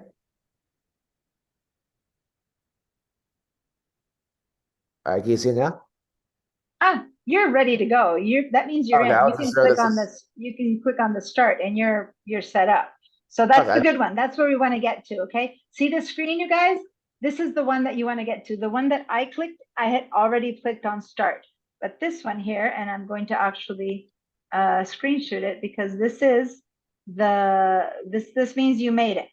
Okay. Okay. If you got it here. Now you still have to check the system, so we're going to still do some stuff, but everyone else has to get to this place. So those of you who have a login, I need, so I'm going to stop your share. Thank you. And that means you can hang in there. So there's like 4 of you are on that mode already. So that's good. Christina, you have a login, right? So let's try with one of you guys who has the login. Let's share your screen, or Paola, or someone who wants to share that has the login. Give me a screen share. Elvira, there's quite a few of you guys that had the login question, and let's see how we can do this. Because that's the one that's strange. No one's gonna, Paola, can you do it, please? Or I don't know. yeah, if you, oh, you're back, Vince. Okay, great. Where was what happened to you? Are you here in the login for you, Vince, or where? You need to unmute yourself. I log in with the Chromebook. And you logged into Sam? Are you at this page to log into Cengage or not? Yeah. Or did you already get to the training? Are you already in the start page for the training? No, I'm not even logged in yet. It said error. Okay.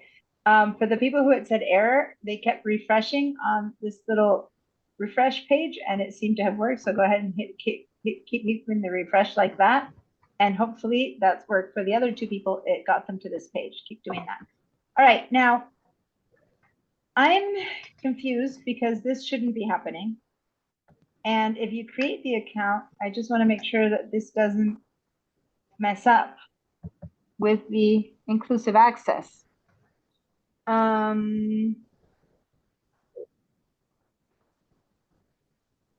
So Dude.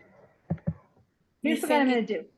It could help to go to Firefox or Chrome or Safari. Well, different browsers. I'm not 100% sure. First of all, that by the way, what you're saying is true. Some of you guys, this browser that you're using, who's sharing right now? Paola, what browser are you using? It's probably Edge, right? Or you're in Chrome. Okay, so Chrome works. Chrome shouldn't be a problem. For Cengage, Chrome and Firefox are okay. When you click on the link in Canvas, it's going to take you to whatever browser is your default browser, which in your case would be Chrome, and that's why it's open in Chrome.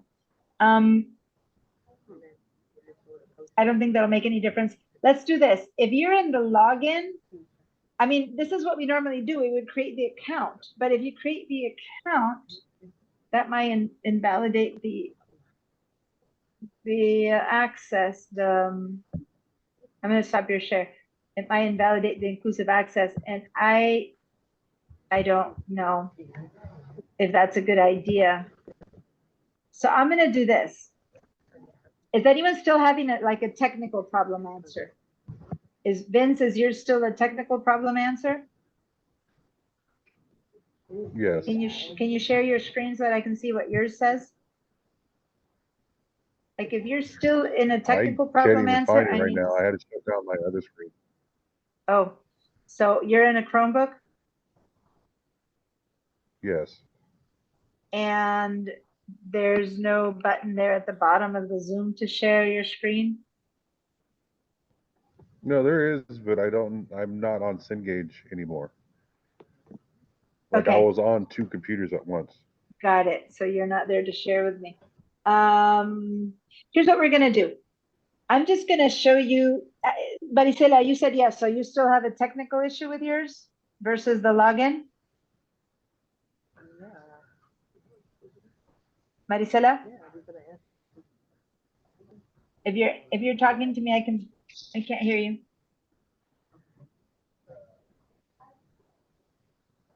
Marisela, are you there?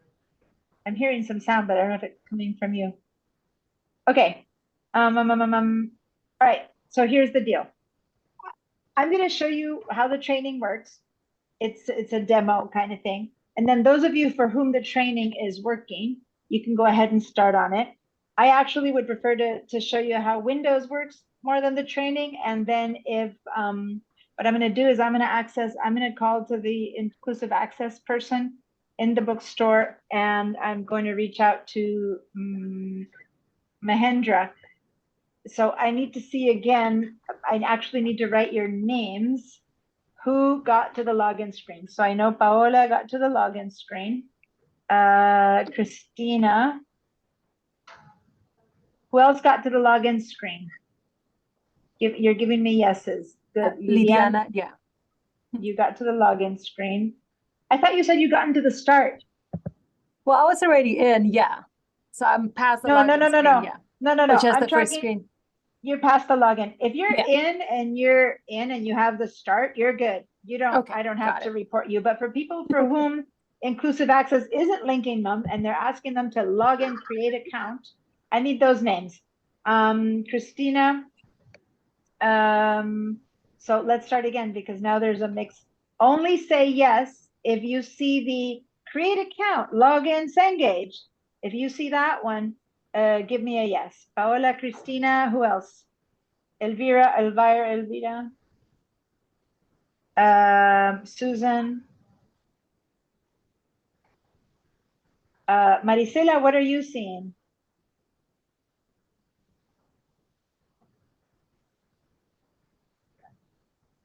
Marisela dropped out. She wasn't able to make sounds. Greg, you were good. No, that was Chase was good to go. Greg, what's your situation? I'm good to go. Everything's ready. Yours says start. Yeah, I fixed everything. Did you do something to fix it? No, because you have your own account, so you were fine. Okay, so Rudy and Marisela are popping in again. So here's what's gonna happen. If we can't get the training to work for those guys who Paola, Cristina, Elvira, Susan, did I miss anyone? Vince. Did I miss anyone? Oh, well, Marisela and Rudy, I don't know. Okay, yeah, I'm in now. Sorry, my internet was very, very slow. No, that's fine. So you're in that you see that says start, or do you see log in, create account? What do you see? 1 second. I'm in. I can see everything. You can see Sam. It says start. Yeah. Okay, so Marisela is fine. Rudy probably doesn't have it in yet. And Vince, you said no, right? But we don't know because you can't check. Can you go in Canvas on the Chromebook and click on that start Windows? Because this is something you could do in Canvas. So let me share again and tell you what you need to do. I'm going to share once more my screen. You need to head over to the Complete Windows 10 training. And you can do that, for example, from the home screen.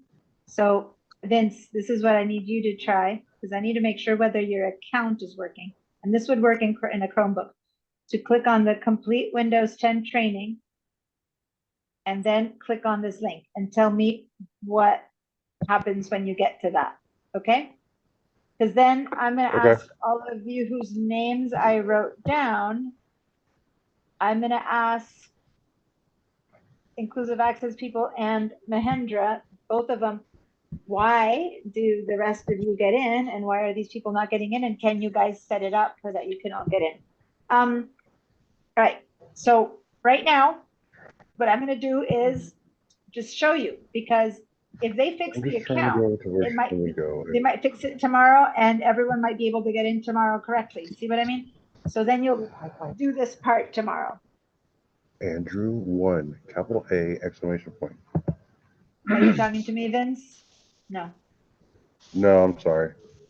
That's okay. I'll mute you, and if you need to talk to me, unmute yourself. All right, good. So this is the training you're going to get to. This is if you hit start. So everyone else who did get to start, you can hit start, or you can just watch for this portion. This is a SAM training. So now what this means is that this is a virtual environment that's going to show you how to do something. Let me show you what this means. There's a list of tasks. I'm going to click on this list here, and there's 30 tasks that this training is going to show you how to do. Everything from how to shut down a PC, how to sign into Windows, how to start an app from the app list, et cetera, all the way down to how to minimize a window and then restore a folder from OneDrive backup. There might be things that none of you know how to do. There might be things that you already know how to do. This is what we're going to learn in this training.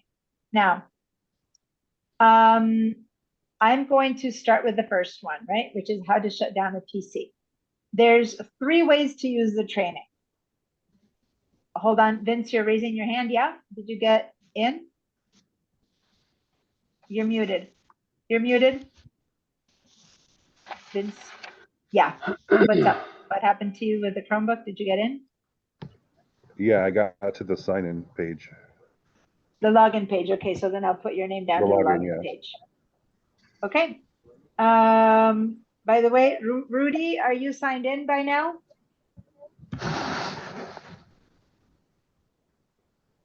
I'm going to assume that you didn't get in either. Yeah, you gave me a check mark, so that means that you didn't get in either. Okay, so here's how we use this. If you know, here it'll tell you, shut down PC. If you know how to shut down a PC, then there's 3 steps. There's observe, practice, and apply. If you know how to do this, go straight to apply and give it a try. But if you don't know how to do this, you have to watch the little tiny video. Observe is not interactive. It's like a little video. Practice is interactive, and apply is showing that you know it. There's 3 steps. Let me show you how observe works. I need to reshare my screen so that you guys can hear sound. So hold on, because otherwise you won't hear this sound. Here we go. I'm sharing again. All right. So when you're in observe mode, there's this little triangle, which is a play button. So I'm going to click play. Shut down Windows to conserve energy between work sessions and secure your data. I'm stopping. Did you guys hear a voice saying, shut down Windows to conserve energy? That's the recording talking to you. It's basically a recording. It's a video that you can start and stop from over here, right? Click the start button on the and so you can start and stop. You can also make it go faster if you want it to go a bit faster. And you can also want it transcript so that it's written for you, and the transcript is showing up for people who I like to read stuff. The transcript shows up like this, and everything they're going to say is showing up like that. I'm going to turn the transcript off right now so that you can see it, but that's what that T does. And then this makes you mute it if you don't want to hear it or hear it. Okay, so I'm going to press this again and show you. It's these yellow boxes show you where to go, and then the red marking you telling you what to click, right? So if you've never ever shut down a Windows PC before, it's going to show us how to do it. taskbar to display the start menu. The start menu is displayed. In the left pane of the start menu, click Power. You can choose to put the computer to sleep, shut down the computer, or restart Windows. On the Power menu, click Shut Down. All right. Windows shuts down and turns off the power to your computer. Okay. So now you see what I mean about this being a virtual environment. It basically shows you how to do, and we were in Windows. This was a video. Now, once you've seen how to do, which again, when it becomes a complicated task, this is really useful because it shows it to you first. Then you say, well, let me practice it first. So you can click on practice. Some of you went straight to practice if you think you knew it. And in practice, it tells you what to do, but you have to do it. So play practice mode. Shut down Windows to conserve energy between work sessions and secure your data. Click the Start button on the taskbar to display the Start menu. I just went it faster. And so now it just sits there and waits until I do it. So basically it's an instruction now.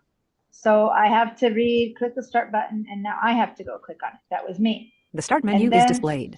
It tells me that whole thing. In the left pane of the Start menu, click Power. So now I have to click on that, right? Follow instructions. You can choose to put the computer to sleep, shut down the computer, or restart Windows. And so it shows on the me Power what to menu, do. click Shut Down. And then we go. Okay. Windows shuts down and turns off the power to your computer. Right. So that's the practice. You basically get to do that which they told you how to do.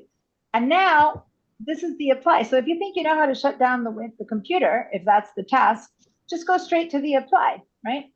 You can just go over here and go, instead of observe, practice, and apply, you can go straight to the apply. And this is how this is it. This is your test is going to be exactly like this.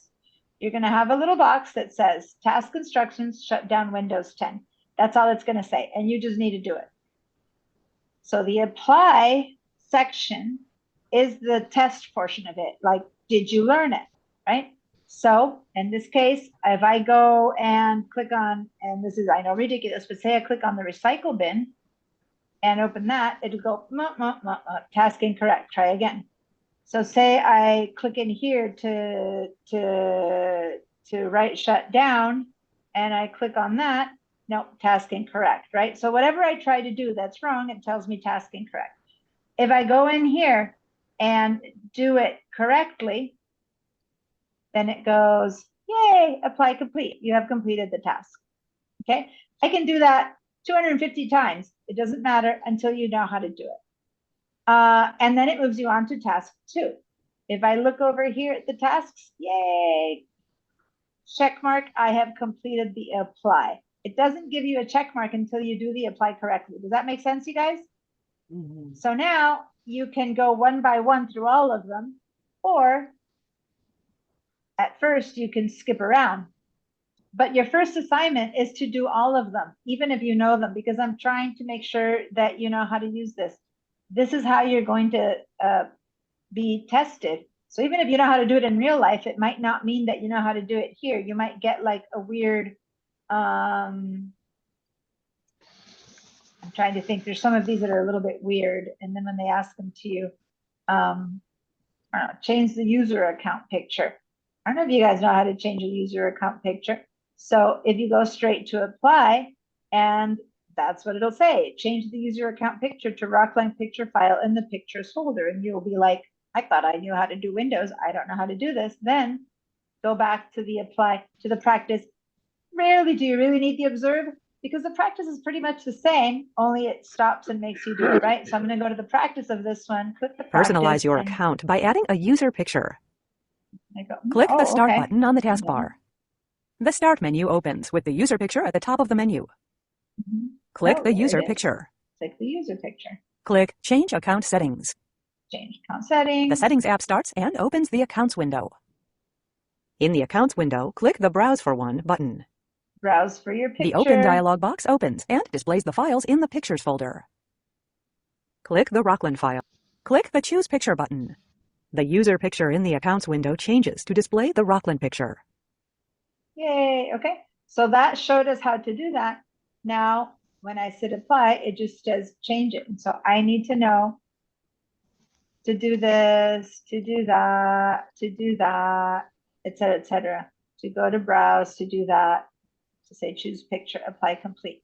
But if I don't know how to do that, then when this is going to be in the exam, and it might be identical to this, but it might say change put in your veterinarian's picture, or it might be something similar. It won't be identical to the task, but it'll be very similar. Does that make sense, you guys? Any question? So by the time you're done, so here I have a check mark on change the user account picture because I got it right. So your assignment for by next week, 5:30 p.m. is to have a green check mark on all of them. Okay, meaning you've run through all of them. And for some of you guys, you'll do this, in 20 minutes, because that's probably how long it takes you to run through just the applies for everything, because you know everything. And for some of you guys, it'll take quite a bit of going back and forth until you figure out how to do everything. I'm not going to give you grades in the future for doing the trainings. This time you'll get a grade for doing the training because I'm trying to get you to learn how to do the training. Other times you might just go, well, I don't want to do the training. I'm going to just do it on my own. That's great. It's up to you if you do the trainings or not. But in order to study for the exam, basically the exams are going to be kind of like the training. So I highly recommend that you all do all the trainings in the future. This is the only one you're going to get graded for. When we get to Access, I'm going to give you a grade for doing the training exam, the training on that one too. But this time, this one is graded. Okay. I see 2 hands. Rudy, your hand is up. Is that a question? Rudy, do you have a question? I see your hand is raised. Yeah. I don't know. I lost you there for a little while, until I come up to it, unsuspectingly. Yeah, I noticed that you weren't there. What I'm going to do, since you can't access your SAM account now because you just purchased it, when everyone's kind of off to do their own parts of this, I'll help you individually. Okay, Rudy? Just hang in there. Okay. Because you can't do it until you set up your whole account because you bought the bundle. Okay. Christina, your hand is up. Yeah. What's up? So to get into this Windows 10 training, it's through that Cengage. That's correct, right? This is exactly what Cengage provides. It provides this training, and that's why all of you, Paola, Christina, Elvira, Susan, Vince, and Rudy, probably Susan, Rudy might be fixed, don't have it. If I didn't mention you, Everyone else supposedly is able to run already the training because you said you're ready to go. So you go ahead and do your assignment while I'm helping other people. But I will email, because I'm in Argentina, I can't call. Okay. That's the problem.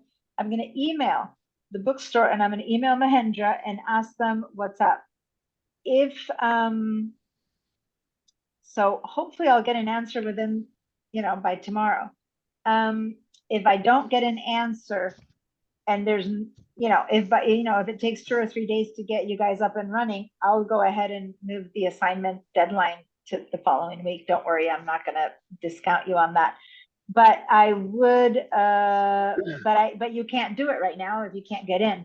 And I hesitate at having you create your account, which is what normally we do here, because that's not the interactive inclusive access way. And I don't want you guys to invalidate that. I don't want you guys to have opted out and then not be able to opt in again. You know what I mean?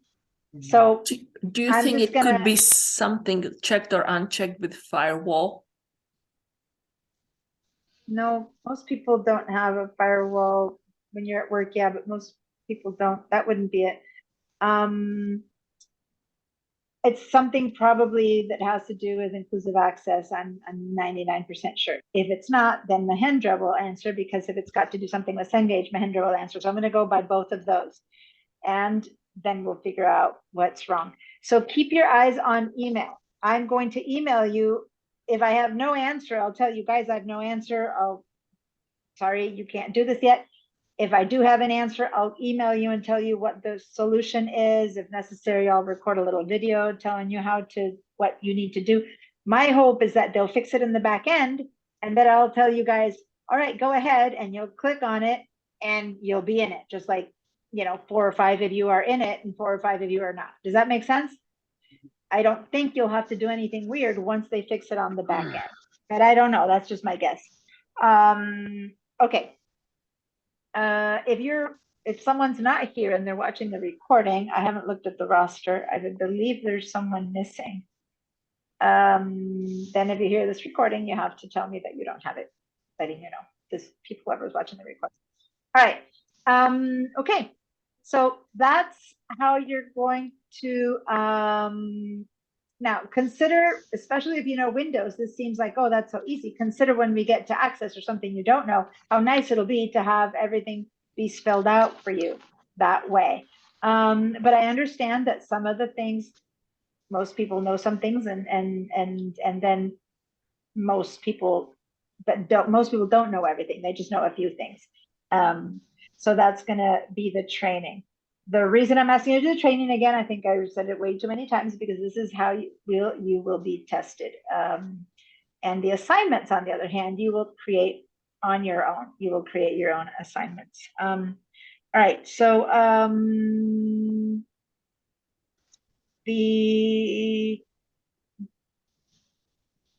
share my screen. The day that, okay, so this is Canvas again. I'm going to go back to the modules. So in module 2, you just have the link to the training. But in week 2, you also have, in week 3, so you don't have week 3 open for you yet, but you'll have something, complete Windows 10 practice exam right here.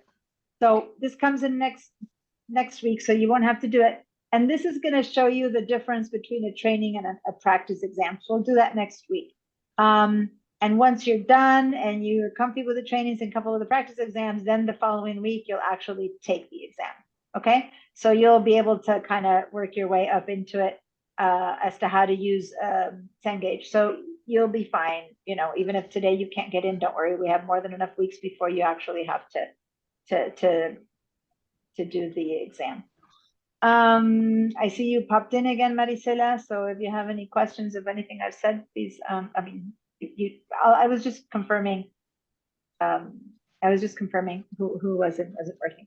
All right. So another thing you have here in the week 2 is the textbook. I showed you last week how to access the textbook, but I don't know, those of you who, again, go ahead and test it. So head back to the modules, and this isn't an assignment, so you won't find it in the down here, because the textbook is an assignment and you only see assignments and due dates here. By the way, I need to change this one because otherwise this is going to be a mess because you not the right due date. I'm going to have to change that, or you guys think it's due next week. I changed some things around to give you some more time to do things because I'm not there. So when you need to, this is only what's due, right? But if you need to see the rest of what's in the course, you have to click into the modules right here on the left. And I'm going to move into student view. Look at that. And then head over to week 2. And in week 2, you'll see that you have a link to read the textbook. I'd like to see if any of you guys who couldn't get into the training, whether you can get into the textbook, because it's also in SAM. So can you all try to click on the textbook and tell me whether you can read the textbook? It'll say load textbook, and read the textbook online until you receive the printed copy, for those of you who are getting a printed copy. So then I'll open it up, and once again, oh, because I'm in test student mode. This is what's happening to you guys. When I'm in test student mode, Cengage isn't recognizing me. I need to leave student view, and then it's recognizing me.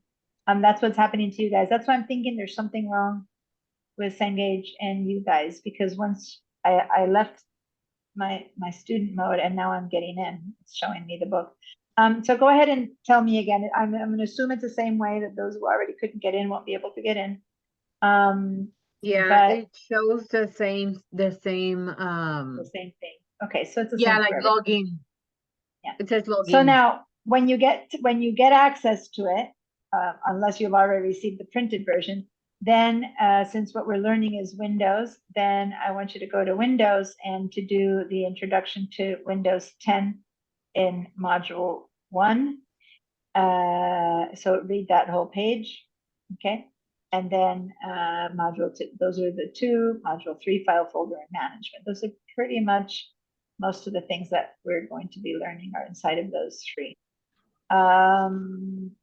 Right, so just click on that and read about it. Again, this is okay if you can't access it right now because you'll have time. It's basically showing you exactly the same thing. See the start button that we just went to, the tiles, that kind of stuff. All right, now I am going to actually stop this. I am going to actually, time is it? Okay, 7:30. So here, now I'm going to give you guys a choice. If you have, some of you already have Cengage working, then go ahead and do the training, right? Complete that. You can do it today, you can do it all week, it's due next week.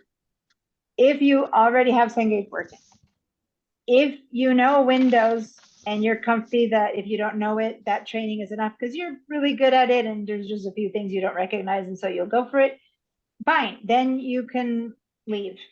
If you want to hear about Windows 10 from me, I'm going to teach you in a different way than that little thingy, than the little recording. If you want to come back for a lecture on Windows 10 and hands-on practical work on Windows 10, then come back after break. I'm going to give a break now. I'm just telling you basically who should come back. You guys choose. If you've never used Windows, you're a Mac person, or Windows 10, yeah, you barely know how to use it, please come back. I think that what I'll teach you is actually probably much more, it's nicer to learn from a person than from that machine. So come back after a break. Also, the last people who Rudy, for example, I want to try to connect you to your account through your bundle, which is different. So please come back after break, or don't take off. What else? What else? What else?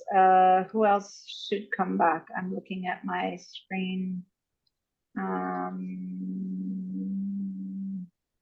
Because I'm basically going to do Windows 10. I want to make sure that I didn't forget anything. Oh, the screenshot. Ooh, this the comp folder. Well, if you're comfy with the presentation that I did and downloading the presentation to figure out what comp folders you need to create, then do it on your own and submit it. Follow the instructions. They're all in Canvas. But if not, as soon as we come back from break, the first thing we'll do in Windows 10 is I'm going to show you how to set up in your File Explorer that file structure. And we're going to create that file structure. I'm going to show you how to do the screenshot. And if you're on a Mac, you can do it on the screenshot on the Mac, but you have to do it in VDI. So for those of you who are going to be in person next week and who right now have access to VDI, then when we come back, I'll ask you to do this little bit in VDI if you're a Mac person. So pretty much, unless you know how to set up that structure, come back. We're going to take a 15-minute break. 7:35. So let's be back at 7:50 p.m. So I'm going to write it here in the chat. Be back by 7:50 p.m. And then once we're done with that portion, if you want to leave, and then I'll keep working on Windows 10 with whoever else wants to keep learning about Windows 10 from me. Okay, since that's like what we're covering today. And I'll get back to everyone who couldn't get into the trainings in an email over the next few days. Is that clear? Before we leave, any questions from anyone who might not be coming back? Yeah. I'm just choosing to leave. I have to go and pick up my glasses before they close. No, that's fine. And you're the one who already knows how to do this anyway. Yes, yes. Right? So you're fine. Just Thank you. Look at the canvas and it'll show you what the follow the directions. Follow the directions. In fact, let me share with everyone for a second what I mean by go to the canvas. I'm going back to modules, and over here when you say read lecture week 2, it tells you a lot of stuff about week 2 that I've been telling you, and then you say next and you go to complete assignments. And then down here I have everything I just did. Each SAM training has verb parts guide. Basically, I'm teaching you here how to use it. This teaches you. And then here's the comp folder screenshot. File management is important. And then here you have a video of how to do this assignment. And then here you have, this is the structure that I need you guys to create. Okay. And this is the kind of screenshot that you need to submit. I don't like the screenshot example. I need to change it. But anyway, and then here's how to do a screenshot. So you have all the instructions on how to do this in Canvas. So if you're like comfy with Windows 10 and want to do it on your own, you're welcome to do it on your own, submit it on your own. Okay. But if you want to come back to just learn more about Windows 10, I'll be back in 15 minutes. At this point, maybe 7:51 to get the full 15 minutes. Okay. All right. I might see some of you back. I might not. That's fine. If you choose to come back, I'll see you. If not, I'll be here. Have a good night. Yeah. I'm on the screen since 7 a.m.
All right, well, I'm back. Put on my jacket again. I got cold. And I left my water bottle. Okay, let's see. Let's see who's stayed, who's coming back.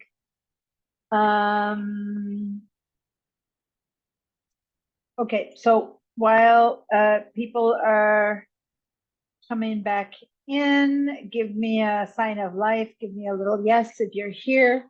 Some of you I can see, but some of you I don't see. If you're there, give me a yes, like Elvira did, and Susan. Maricela, if you're back, give me a yes. Okay. So I believe, Elvira, you're a Mac person, I think. And who else here was a Mac person? Oh, no, you're not, Elvira. Is that a I'm no that also you're not on a a Mac. Susan is on a Mac. Elvira, Yes. you're not? Since you said no, I'm assuming that Oh, means you're not on a Mac. Oh, you have a Liliana Lenovo. too. Okay. So I see that. Okay, so you're a PC person. Okay. Bad memory. So No, I Susan, think anyone else here? we're saying that we both have a Lenovo computer. I mean laptop. Okay. That's why I know like the same. All right, so that means that everyone else here is a Windows person. Rudy, are you on a Windows computer now or on a Chromebook like Vince at school? Windows, do you know if you're on a window? What lab are you using? I know you're in one of the school labs.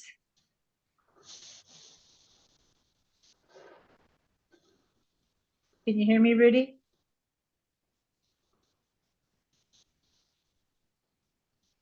I'm not sure if you can hear me.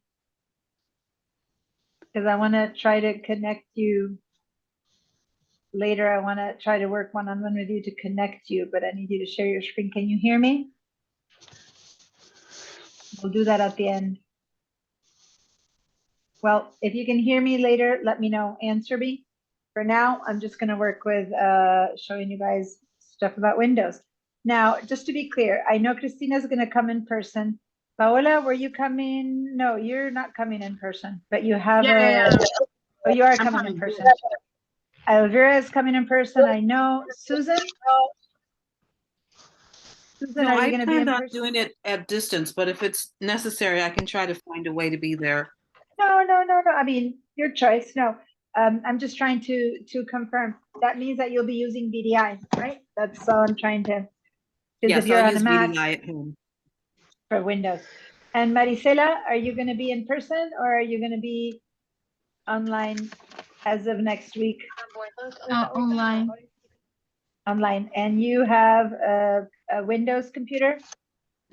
Yes, I have Windows computer. Okay. So so I'm going to show you some stuff. I really prefer to do more than show. And if you guys were going to be all on VDI all the time, I would just get you all on VDI. But I don't think, for example, that it's Christine. Are you going to be able to do any of the work with a tutor in the lab, or are you going to be working at home? You think for some of the work when you're doing assignments during the week? Whatever's necessary. Okay, but you do have a PC, a Windows computer, right? Yeah, I have a laptop. Okay, good. So basically the only person here at this point who seems to be needing virtual environment would be Susan. I'm not sure yet about Rudy, but you'll be in person, so you won't need it. Okay. So it would seem that Susan is the only one who needs a virtual environment. Okay. And have you practiced to getting on VDI, Susan? Are you comfy with it? You know, I used it all last quarter, but the link was there. Carolyn put a link on the page, so I never had to look for it. I just would click it. Yeah, I can get you a link for VDI. Can you? I forgot to put that in there. It's just it's not hard. All you need to do is write vmu.edu and you get to the same place. But I can put that link in there. I forgot to do that. Can you do me a favor? Because can you send me an email and say that I asked you to send me an email to remind me to put the VDI link? I'm gonna make a note here, but I've got so much going on that if VDI link on Canvas. That said, again, I'm going to write it here, and it's all you need to do is, because I'm going to ask you, I'm trying to move to my second monitor, but I don't have it. Let me just show you guys, and she's the only one who's going to get on VDI right now, so I'm going to just show that rather quick, because she knows how to do it, but she doesn't know how to start the link. So I'm going to go over here in a browser and just write vmview.sbcc.edu, and I'm going to actually put this in the chat, so you don't even have to write that if you don't want, but see, that's all it takes. So now I'm going to put that in the chat as a link, and you can just click on the link that I just gave you in the chat, Susan, so you'll be right here. Okay, it's just, that's all you need to do to get to this point. But and then you're going to click over here, and I'm going to do it right now because I'm going to demo this on a Mac. So I'm going to show you this on VDI. And I need to get my two-factor authentication going. 142287. You guys are all going to have to do this by next semester. Okay, you'll need to have your phone near you, and you'll get a little code, and you have to pop it in to get to just to get in even into pipeline. All right. So and this I kind of showed you last week, but for anyone else who's ever going to need VDI because you're on 365 or whatever you need, this one, the BC Lab, is the one that we're going to be using for this class, because they installed 2019. The other one has 365.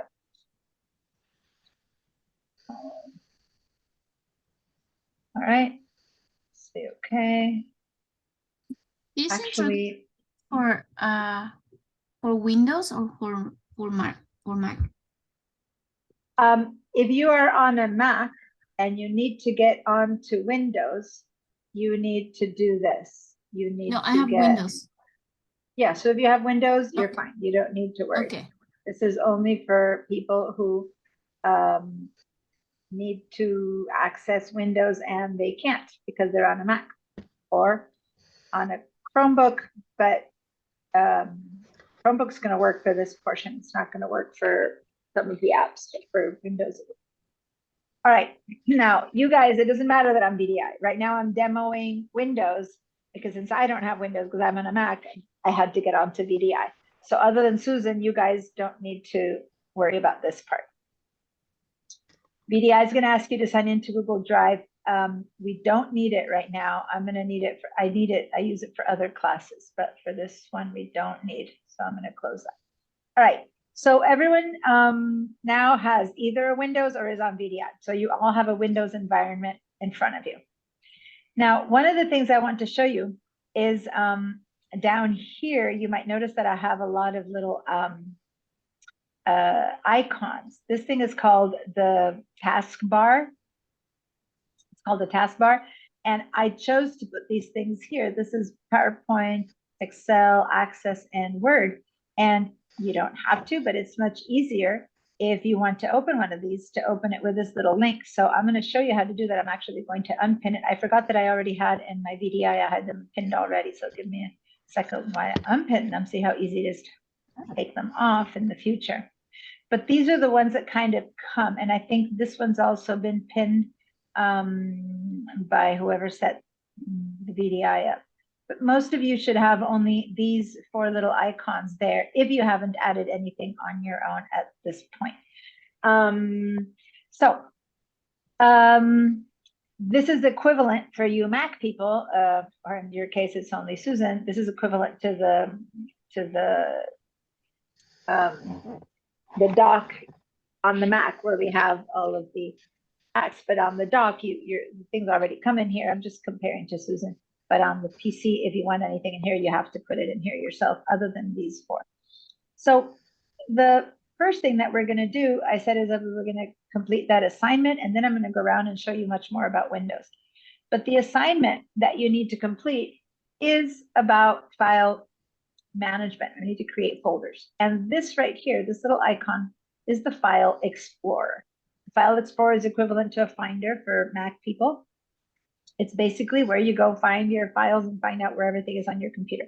So I'm going to click on it right there, and the File Explorer will open up. See over here, it says File Explorer. So File Explorer is kind of your way into the computer. Now, I think last time I had opened this, this was kind of a bit thinner and harder to read. See how tiny this gets? All of these boxes are movable. So see, when I touch the line right here, I get this double-headed arrow. And if I do that, when it's a double-headed arrow, I can click and drag it. So you can make a bit more space so that you can read things whichever way you want to read them.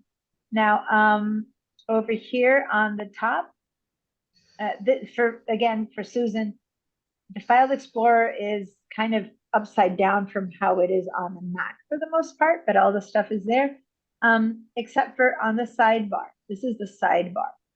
And in the sidebar, your computer automatically has a few things under a little button called, I think this is when it's collapsed, right? This little arrow.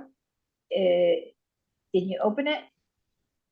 See this little arrow right there? It's like a little tiny carrot. It's like, they call it a carrot. I call it a little arrow, a little kind of triangle. When you open that up, then you can see things that the computer considers that you're using a lot.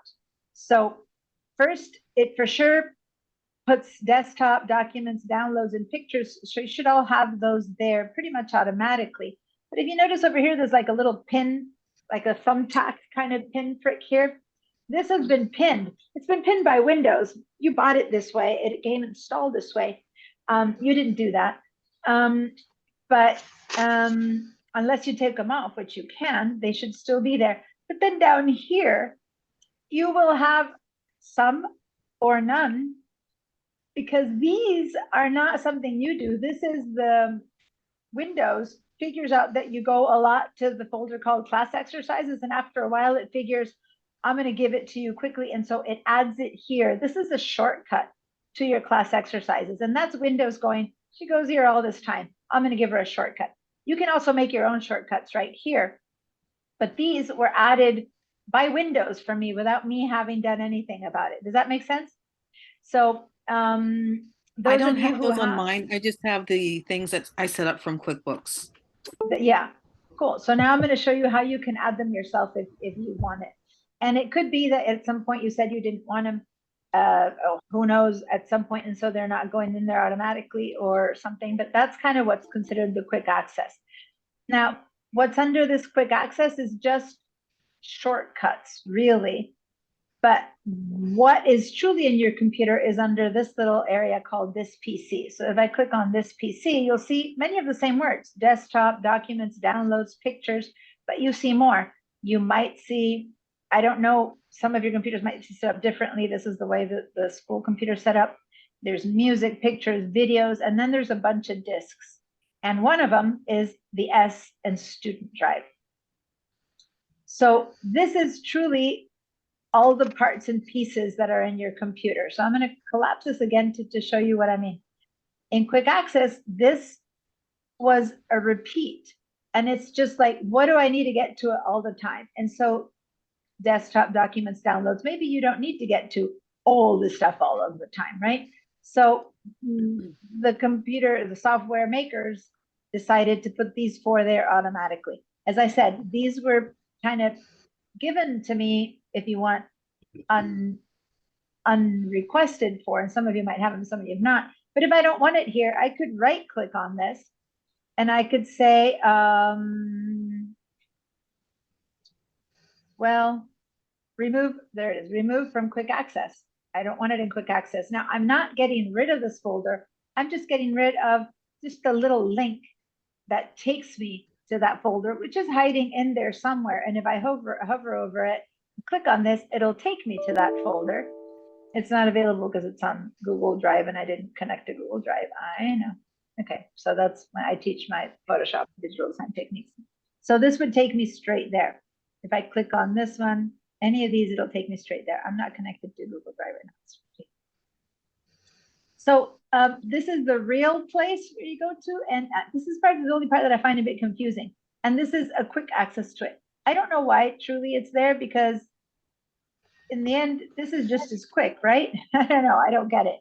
But as you can see that in many things, I prefer the Mac than the Windows for some things, because some things don't make sense to me. So it doesn't make sense to me that if you put documents in here and you go to documents and you put documents in here and it goes to the exact same place, why do you need to have it twice on your sidebar? That doesn't make much sense to me. But there you go. This takes me to the desktop. This takes me to the desktop. So as long as you have it up and down, what you find there and you find here are exactly the same place. See how if I click on pictures, it'll show me that. If I click on pictures, it'll show me that. It didn't even change.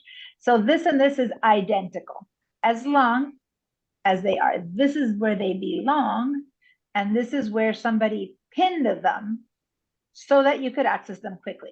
Now, that said, then, how about if I want to get to my S drive quickly, because it's my student drive and I want to get to it quickly. So I'm going to go over here to the student drive and I'm going to hold on to it. There's nothing in it to start with. There shouldn't be much in it to start with. You can right click and you can say pin to quick access. Boom. And so now, see how there's a little pin mark, and there's my S drive. So I have put it in. So this can remain closed, and you put in the quick access the stuff that you always use. If you never use the pictures folder, you can right click and say unpin from quick access, right? So that's the idea. This should be a place where you get, so I'm going to remove all of these from quick access only because they don't belong to this class. They're the stuff that I teach in my graphics classes. So I'm going to get rid of those. And that leaves all, there it is. Now I don't have to go in sourcing in that to find it. So there's my student folder. You don't have to do that if you don't want that, and you right click and get rid of it. Unpin from quick access. If you get rid of it, then that's fine. It didn't go away. The shortcut in the quick access went away. It's still here under this PC. There it is. Okay. It never moved away from it. All right. So that's the way you access the quick access. Now,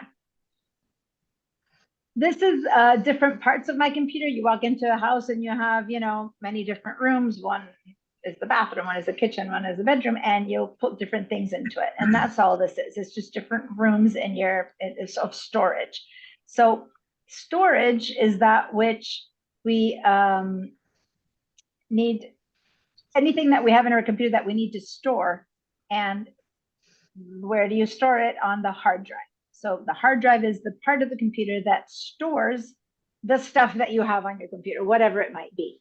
In the computer concepts exam, you're going to get these kind of questions. What's the hard drive? Is it used for storage, or is it used for whatever? Yep, hard drive is used for storage, for example, right? Because it's what holds your stuff. And so in this sidebar, you can check those different rooms and see, let's see, what's in my documents? Oh, that's all the stuff I have in my documents. What's in my downloads? Oh, looks like this folder is empty. I don't have anything in my downloads. What's in my music? Not much, right?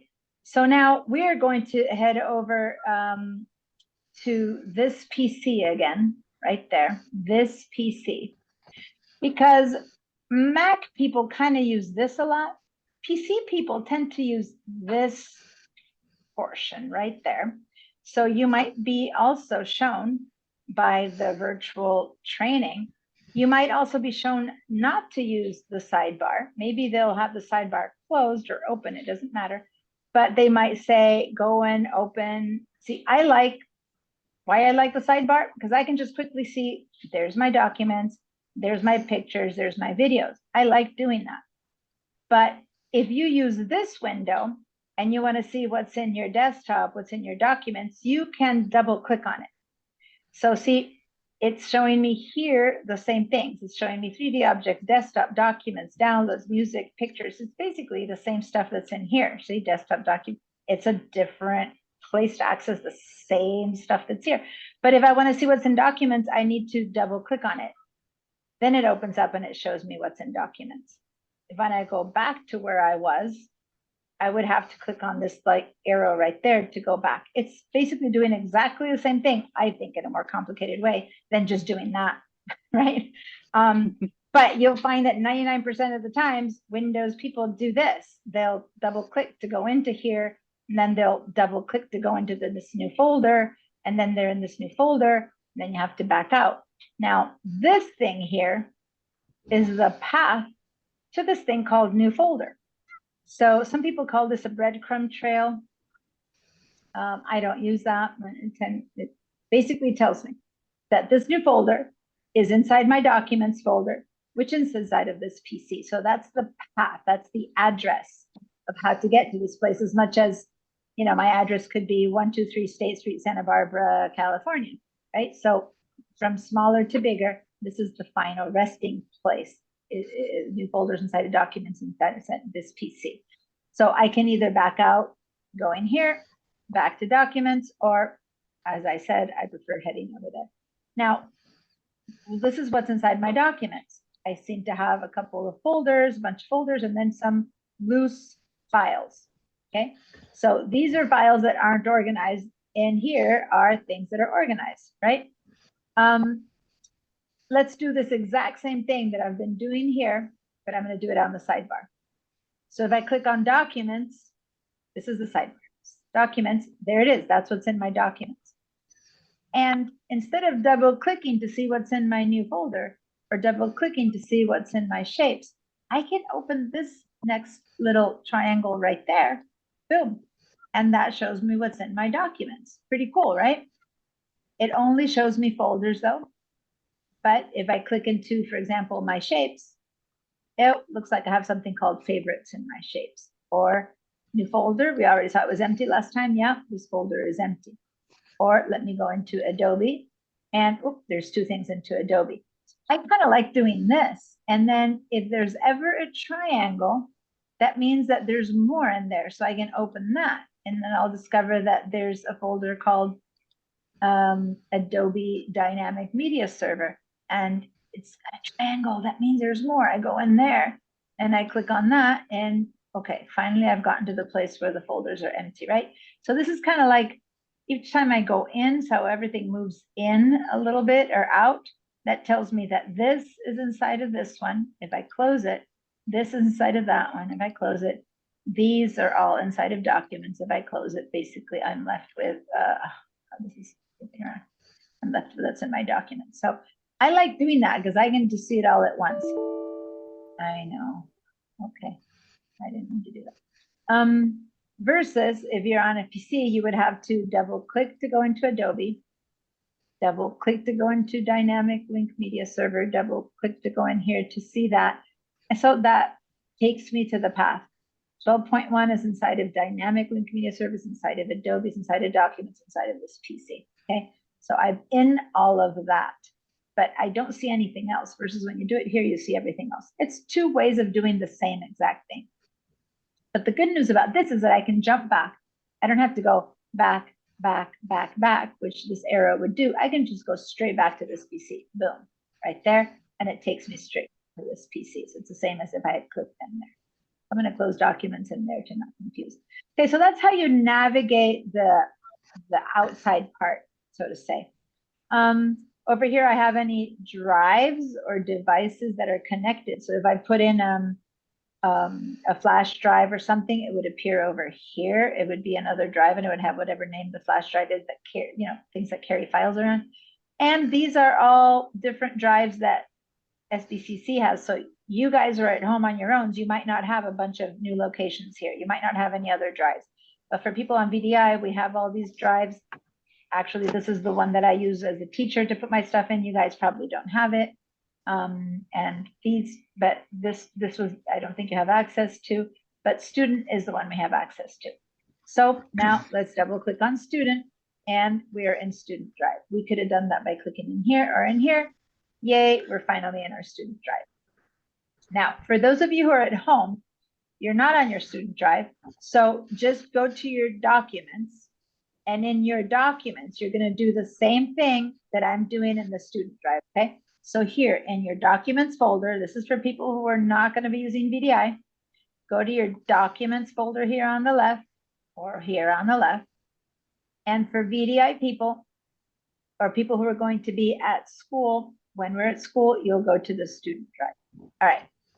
Now, we need to make a folder in here, a folder that's going to hold all of our class assignments. One thing you don't want is this. Now, this is only a few files, but if in your documents folder, you have like hundreds of files or it's a mess of things, it's just so hard to find stuff. So you want to choose things and put them in folders to get them nicely organized. So that's what we're going to do with our comp stuff. So first we're going to create a folder in here. I'm going to go here to this empty white space. I'm going to right click and I'm going to say that I want to create a new, right? I click on new and then folder right there. Now, if I had right clicked a bit higher up on my screen up here, then maybe new pulls down to the bottom. No, I don't have space because I have a small window. If you have space, that window would pull down to the bottom. But since I don't have space, it pulls up to the top, a new folder. Once I click on new folder, then a new folder will be made in my student folder right there. Hopefully you guys are doing that as well. Oh, Vince is saying he's not hearing anything. Did you fix that? It's been quite a while that you don't hear anything. Hopefully you fixed it. Because that was like 15 minutes ago and I didn't notice. All right. So we've created a new folder. This one, if we don't do anything at all right now, meaning I don't click in here, I don't do anything that changes the situation, then it's really easy to put the name. All I needed to go is straight to my computer and type comp, right?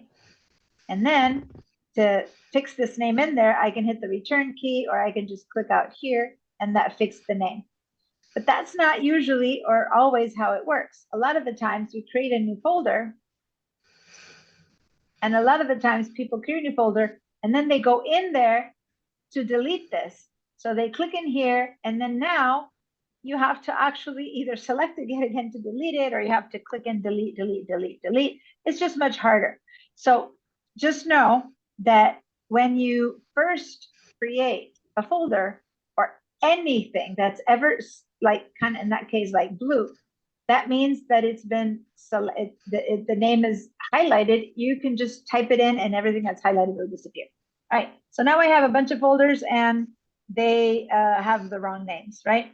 So comp is fine, but I wanted to say comp 101. So I'm going to right click and rename it down here and it gets lit up again. I can click in there and say 101. So that's good. Now I like that. I'll say 101. Now I'm going to create a new folder and there's shortcuts for this. I like shortcuts for everything. I'm going to rename this one. I'm going to call this one Word because that's the first app that we're going to learn. And Word should be inside of Comp 101. So I'm going to grab it and just drag it up like that until it drops inside of Comp 101. There's so many ways to do that. I'm going to undo that. The best thing you could ever learn if you don't know is the undo, control, and then tab the letter Z. There it is. My word appears somewhere out there. Okay. Undo, control, Z. For Susan on your Mac, it's Command Z. But if this is the only part that's tricky on VDI if you're on a Mac. While you are on VDI, Susan, you are truly in a PC environment, in a Windows environment. So your shortcuts on your keyboard, you need to use the PC shortcuts. So while on a Mac, you would do Command Z to go and return, undo. On VDI, you need to go to the Control key on our keyboard, Mac keyboard, and then do Control Z, and that'll work inside of VDI as undo. Does that make sense, Susan? Yes, thank you. Okay. All right. So now I'm going to go ahead and I'm going to put Word inside of Comp 101, right? And I don't even see it. It's in there. This is why I like this part of the world, because if you were to have gone in this way, I like this much better. And I open up Student, then I could open up Comp 101 and I would say, yeah, Word got in there. I can see that it got in there correctly. But from here, I can't see it unless I double click and open Word. And here it is, Word was here. here you could have seen it much easier. I like this system, whatever. Both are valid, both are okay. If you do it one way or another, I think the training shows you always how to do it this way, double click in way, but if you do it this way, it's also considered correct. You can do things in different ways, and the training and the exams know that both are correct, and they give you a okay, even if you do it a different way. And if I had to create a new folder and they say create a new folder, which will be one of your, by the way, one of your exam questions will be create a new folder. You could have done it by doing a right click new folder like I taught you here, or you could have used a shortcut. Maybe you knew that the shortcut would, I think it's on the PC, it's a Control Shift N, and there a new folder appeared, and I just did a shortcut on my keyboard. I did Control Shift, and then I tapped the letter N. That means new, and a new folder appeared.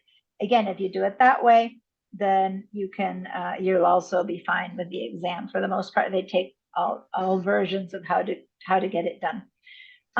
It's really good to learn how to do things in different ways. All right, I have 2 new folders here that I don't want, but I'm gonna want them in there. I could either drag them in there and use them there, or I'll create some new ones in there, and here I wanna get rid of them now. So I can get rid of them, but I don't wanna get rid of them one by one. I can get rid of both of them. So I can click on one, hold down the Shift key, and click on the other one. That lets me select 2 different ones. Something that most people know, what a lot of people don't know, is that what if you want to, so if I click on the top one, Shift, and the bottom one, everything in between gets selected, kind of like bookends. But what if I wanted to click that one and that one, but not what's in between? Well, then you have to hold down the Control key.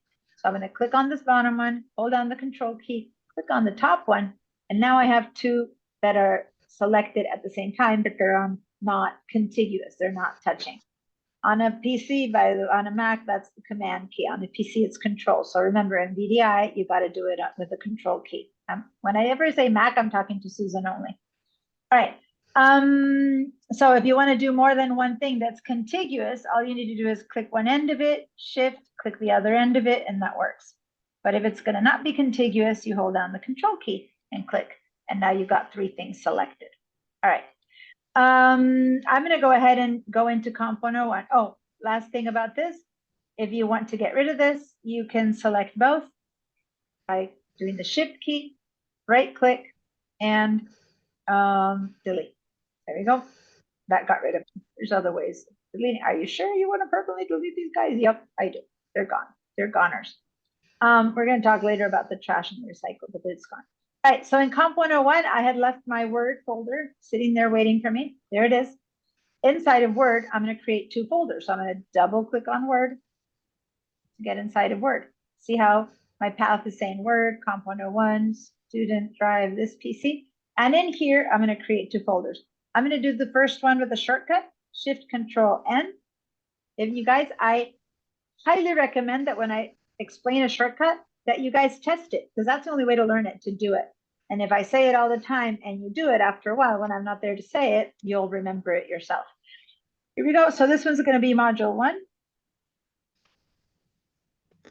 And then I'm going to right click for the next one, and I'm going to say new folder. And this one's going to be module 2. So we're going to have 2 modules inside of each application. So now there's module 1 and 2. They're empty. If I double click on module 1, there's nothing in there. For those of you who are really perfectionists in module 1, you can add 1 textbook project, 1 SAM, 2 SAM projects, stuff like that. But otherwise, this is good enough for the assignment. I'm going to go back to Comp 101, and I have Word. This is what I don't like about this. I don't see that I have 2 folders in it, but here I see that Word has a little arrow. I click on it, I have those 2 folders in it. I've got module 1 and module 2 are inside of Word, Word's inside of Comp 101. All right, so we're supposed to do 4 of these. We have to do this for Excel, for PowerPoint, and for Access.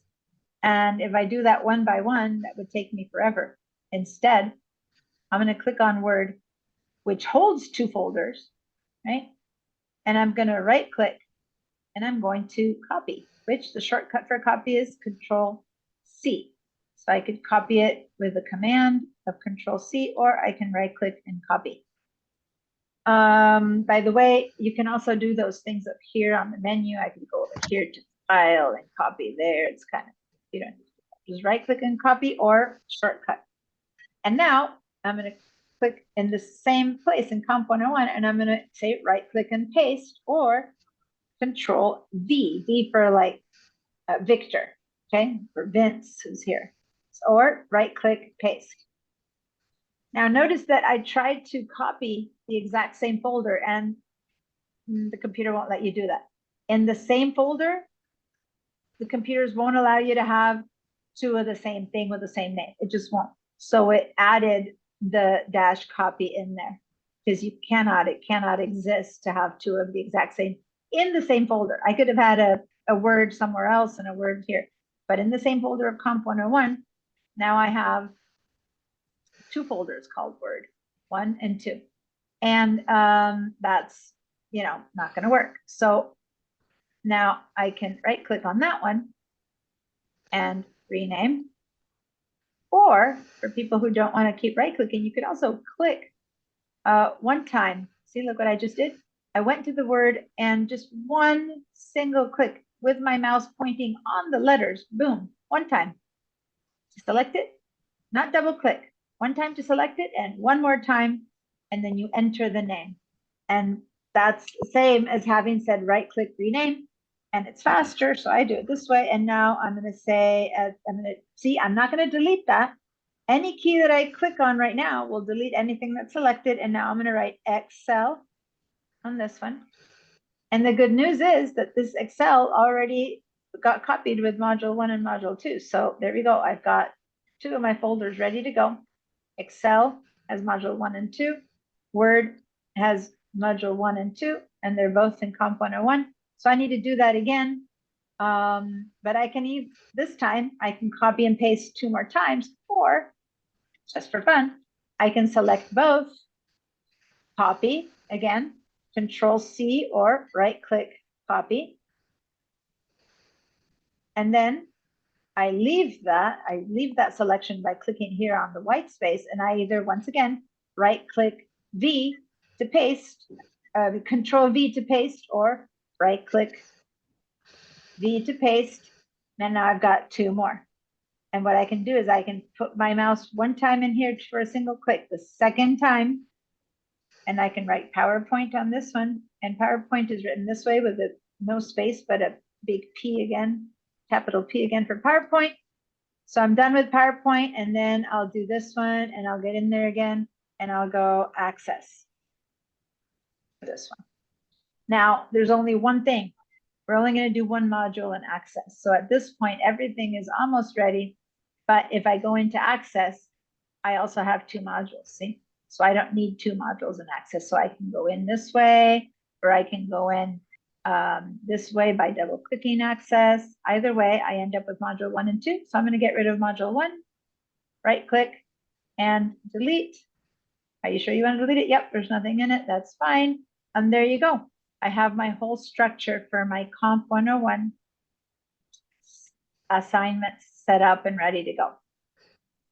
Okay, that's the assignment. It's creating this structure. That's the first part of the assignment. The second part of the assignment is I need, by the way, let me show you a little bit more about this File Explorer window. If you want to read more or less, notice how different it is that I'm seeing name, date modified, type size. If I make my window much smaller, oh, sorry, I can go to the corner, grab it to make it smaller, and then it's only going to show me whatever space it has to show me. So sometimes I need a small window because I need more space, but if say I need to see the date, you can put your mouse right in there. Let me just show you again. You can put your mouse in here between these two, and every time you get a double-headed arrow, that's going to move. Then I can click in here and maybe make that be a bit smaller, right? Or maybe I need to see that and make it bigger. So all of this you can adapt until it fits your needs to be able to see what you want to see.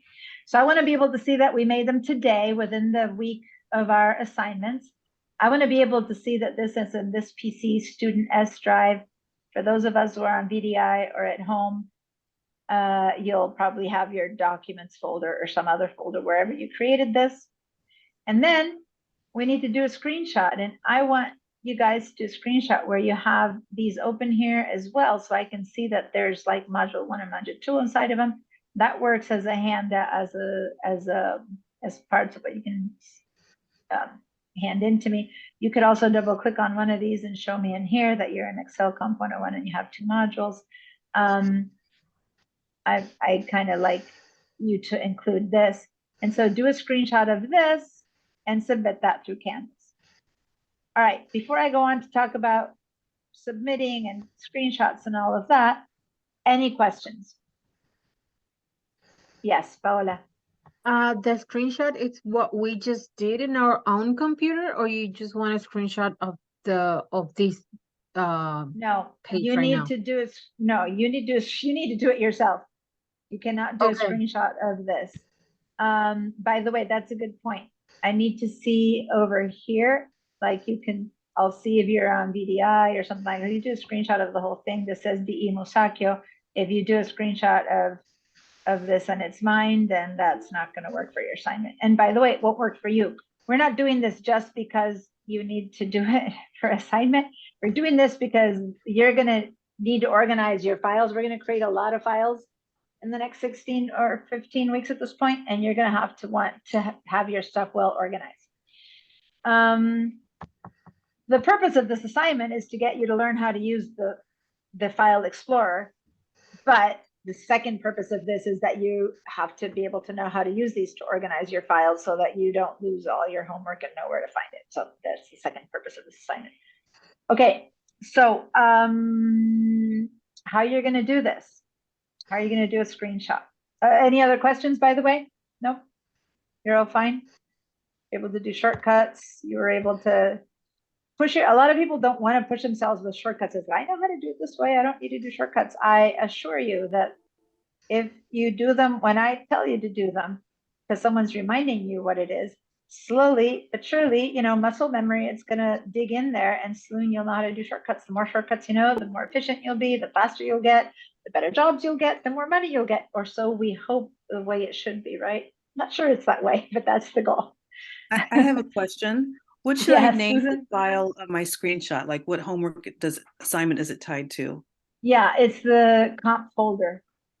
And you can put dash your name, dash Susan. This comp whatever. folder. Okay. Anyway, so as a Mac person, you seem to have done it already. You're the only Mac person here, so you're fine. How about PC? Who knows how to make a screenshot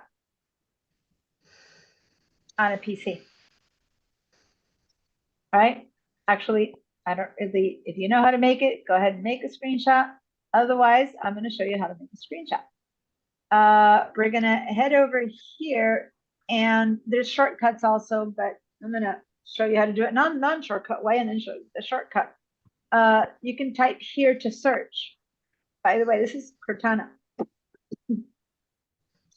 That Cortana thing, here, type here to search. That's Cortana. And you're going to search for whatever you need on this computer. And I don't know where in this computer I can find the tool called snipping tool or snip and sketch. There's like all these versions. Let's just say snip. Put the word snip in there. Snip. Right there. And 2 choices came up, the snipping tool or the snip and sketch. The snipping tool is the one that's been around forever. The snip and sketch is new to Windows 10. Either one, I don't care which one you use. I'm going to grab the first one that shows up, which is the snipping tool. I'm going to click on that, and it's going to open up. Oh, I guess it matters because this is the older version. In the newer version, you have a different window. It's okay. I'll do it once with the snipping tool and once with the snip and sketch. So here's a snipping tool. It can be anywhere. It can be even on top of what I need to snip. But what I'm going to have to say is make a new snip, and everything kind of gets ghosted. You see how everything ghosted up? And my mouse now, look, my mouse is a big old plus sign. That plus sign will allow me to click and drag and select everything that I want to show. And see how I'm selecting all the way down here, where you see how I've opened up my modules, and then over here where it says this PC student comp 101 and the date where I did this, and you're going to scroll like that, and that's like about that. That's about as good as what I want. for you to show me. And when I let go of my mouse, there we go. This is the little screenshot. So I need to save it as a file. Okay. On a Mac, it saves automatically. For you Mac people, it just saves onto the desktop and you have to give it a name. It just holds a screenshot. But on a PC, you need to actually give it a name yourself. So we're going to have to say file, save as. I'm going to repeat this with a snip and sketch. Don't worry, snip and save as. And where do I want to put it? Well, there we go. We just created a whole set of folders for our assignments. So I'm going to go down and search my student drive. And I can, again, either do it in here or in there. I can open up like that to look for my comp folder, or I could have just gone in here and double click on comp 101. And it's an assignment that's neither Access, Excel, PowerPoint, or Word. So I'm just going to drop it in the main comp 101 folder. That's it. And I'm going to call this one comp screen or comp folder structure. I don't really care too much exactly what it's called, a comp folder or folder structure, whatever it might be, dash and my name. And in case there's two Dianas or two Marys or two Vinces, go ahead and put first and second name, first and last name, I mean. And that's it. It's going to save as a PNG, which is a little format that has, it's an image format. Okay, and then we're going to say save. Now I can close it. That's the file that is well stored. See, I know exactly how to find it. When next time I come to my computer and I don't know where my stuff is, all I need to do is I need to go down to my S drive, student drive. See, I didn't put student drive here. Computer put it in there for me because it sees that I'm going there a lot. Whoever said it didn't do that for them, it's probably a setting that you have that you don't have it. Anyway, and I opened Comp 101 and there it is. It's hanging right there. Let me just show you really quickly. If you do the snip and sketch, by the way, the shortcut would be the shortcut to do this on a PC would be Windows key Shift and F and Shift and 5. I'll show it to you in a minute, but now I'm gonna sorry, I didn't mean to I clicked on the wrong thing. So snip and sketch, and the snip and sketch opened up. So this is a little bit different. This is the newer version. I believe Windows 11 has this one if you want to learn something for the future. And then you just go ahead and click on this. It just says take a new snip. That's it. And then you draw the shape of your snip, and there it is. And you can also take a whole window. I'm going to close that and not do that, but the shortcut would be, oh, Susan, you can't do any shortcut that has the Windows key because we don't have the Windows key on a keyboard. So any feature that needs the Windows key as a shortcut, Mac people can't do. So I can't do the shortcut. But if you guys who have a keyboard that on the bottom left, your last bottom left key is the little icon that looks like this, the little Windows key, hold on to that one, hold on to Shift and click on the number 5, and the snip and sketch tool will open up and you'll be able to use it. Okay, so when you click on new, then you also can choose to draw a freeform snip, or you can take a snip of the whole window that you're in front of, which would be nice, or your entire screen. This is a cool one. If I do a little freeform snip, I could go in here and I can just draw that little shape or whatever. It's kind of useless for this assignment, just thought it. All right, so now that's the file structure. That's how we make it. Deanna, I have a question. Yeah.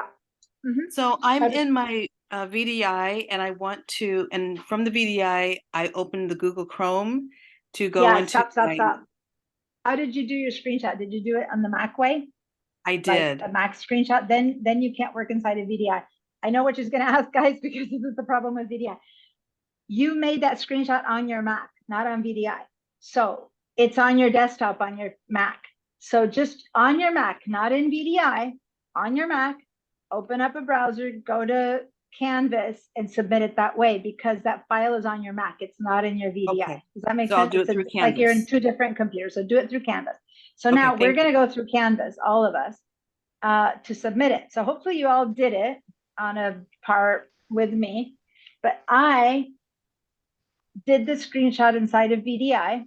I left it here in the comp folder. So now I'm going to go into open my VDI Google Chrome, which is this is the only issue for Mac users. It's very clear if you're in your VDI in your computer or in someone else's computer. But if you guys are in your own Mac, on your own Windows computer, and you use VDI because you have a different version of Windows, then the issue is that you're confused by which Windows are you in, yours or VDI, right? So just be careful with that. For the most part, you should be able to use your own computer as long as you can run 365. Okay, so I'm going to open Google Drive, and I'm going to go to I'm going to go to pipeline.sbcc.edu because I have to sign in all the way in from. By the way, when you're in VDI, you're already signed in to your pipeline, so I didn't have to sign in. But I'm going to go into Canvas. And once I'm in Canvas, so many different courses here. I'm going to open our course. And then I'm going to go ahead and head over to my assignment. There it is. Submit comp folder, screenshot. So I'm going to click on my assignment. It's jumping around. Don't jump, please. Sorry, this is jumping around a lot. Submit comp folder screenshot. And this is a graded discussion. This operates the same way as when the assignment that you did your intro on. You basically have to reply, right? And you have to say, here's whatever, my comp folder screenshot. If you want to ask me something or whatever or not, you can sign it. And then how do you attach it? Right here. Click on attach. You can either drag it in or you can say choose file. And where did I put it? Well, yay, I saved it, remember, in my student drive, in my comp folder. So I go down to my student drive and I open up my comp folder. And there it is. That's the file that I need to attach. I select it, I say open, and it's attached. So now I can post my reply. Post reply. There it is. So I show up as having posted my reply, and this is my attachment. That's your submission. I will be able to then download that and view it and give you a grade if I see that's correctly done. Okay, if it's correctly done, it's worth 5 points. Any questions? And if you need me to help walk you through it, at this whole thing again, or whatever you need, I'm happy to do that. If no one needs help and all is good, I can keep explaining other Windows stuff. So just, it's up to you. Is everything okay with the comp folder and with submitting it? Give me a yes if everyone's fine. Give me a no if it's not fine and you need some help, or if you have a question. I'm gonna stop my share for a little bit. Sometimes it's nice to rest and not see always a screen. You're all good? Rudy, were you able to do any of that? I don't know what computer you're on. Are you in on a Windows computer? Before you weren't able to answer. I don't think you can hear me. Can you hear me, Rudy? Yeah, yeah, I could hear you. Okay, great. Were you able to follow through and do any of this on your Windows computer? Oh no, that was a little quick. What's that? Yeah. Okay. My goal, when I teach so differently when I'm in credit classes where I'm in non-credit classes. In the non-credit classes that I teach, I go step by step, and everyone has to follow and do at the same time. I know there's a whole bunch of different levels when I'm in the credit classes, and I'm not going to make you do everything step by step as I'm doing it. I'm going to give you the freedom to do it on your own, but I am very, very highly recommend that anything is new to you to do it step by step with me. And when I say you got it, fine. If not, I'll help you, because then I can help you immediately with that thing. Otherwise, you have to do it on your own later. And if this is something you know, that's fine. But if this is new to you, it's much more to your advantage to do it here during lab time. I'll be in person. I'll be with you in person. I'll help you in person later, as of next week. But please consider doing it when I'm showing it to you. And then you will call me over to your computer if you're trying to do it and you still have a question or something like that, right? But that's just a suggestion, as it's a good way to do it. All right. So if you're all okay with this and you know that you will be able to do it or to submit it, then I'm going to head back to Windows. Here we go. And I'm going to minimize my browser inside of my VDI. I'm going to minimize. So what does minimize or maximize mean? I want to make something smaller or bigger, but not to close it.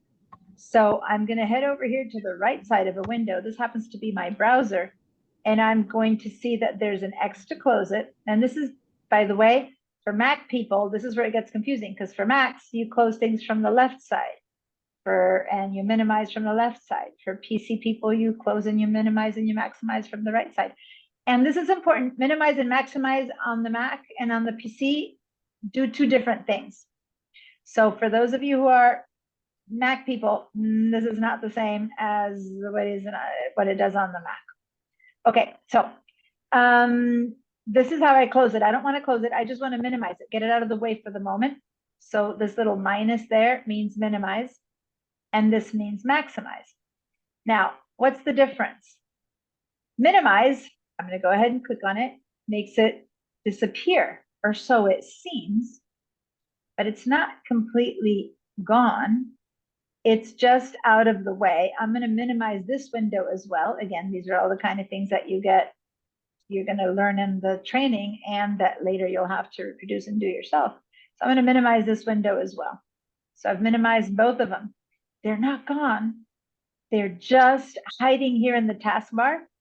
So if I want to open back the windows that I just left from my File Explorer, I have to go to my File Explorer icon and click on it. And there it comes. Let me just show you another cool thing. I'm going to minimize it. This is something that's not on a Mac.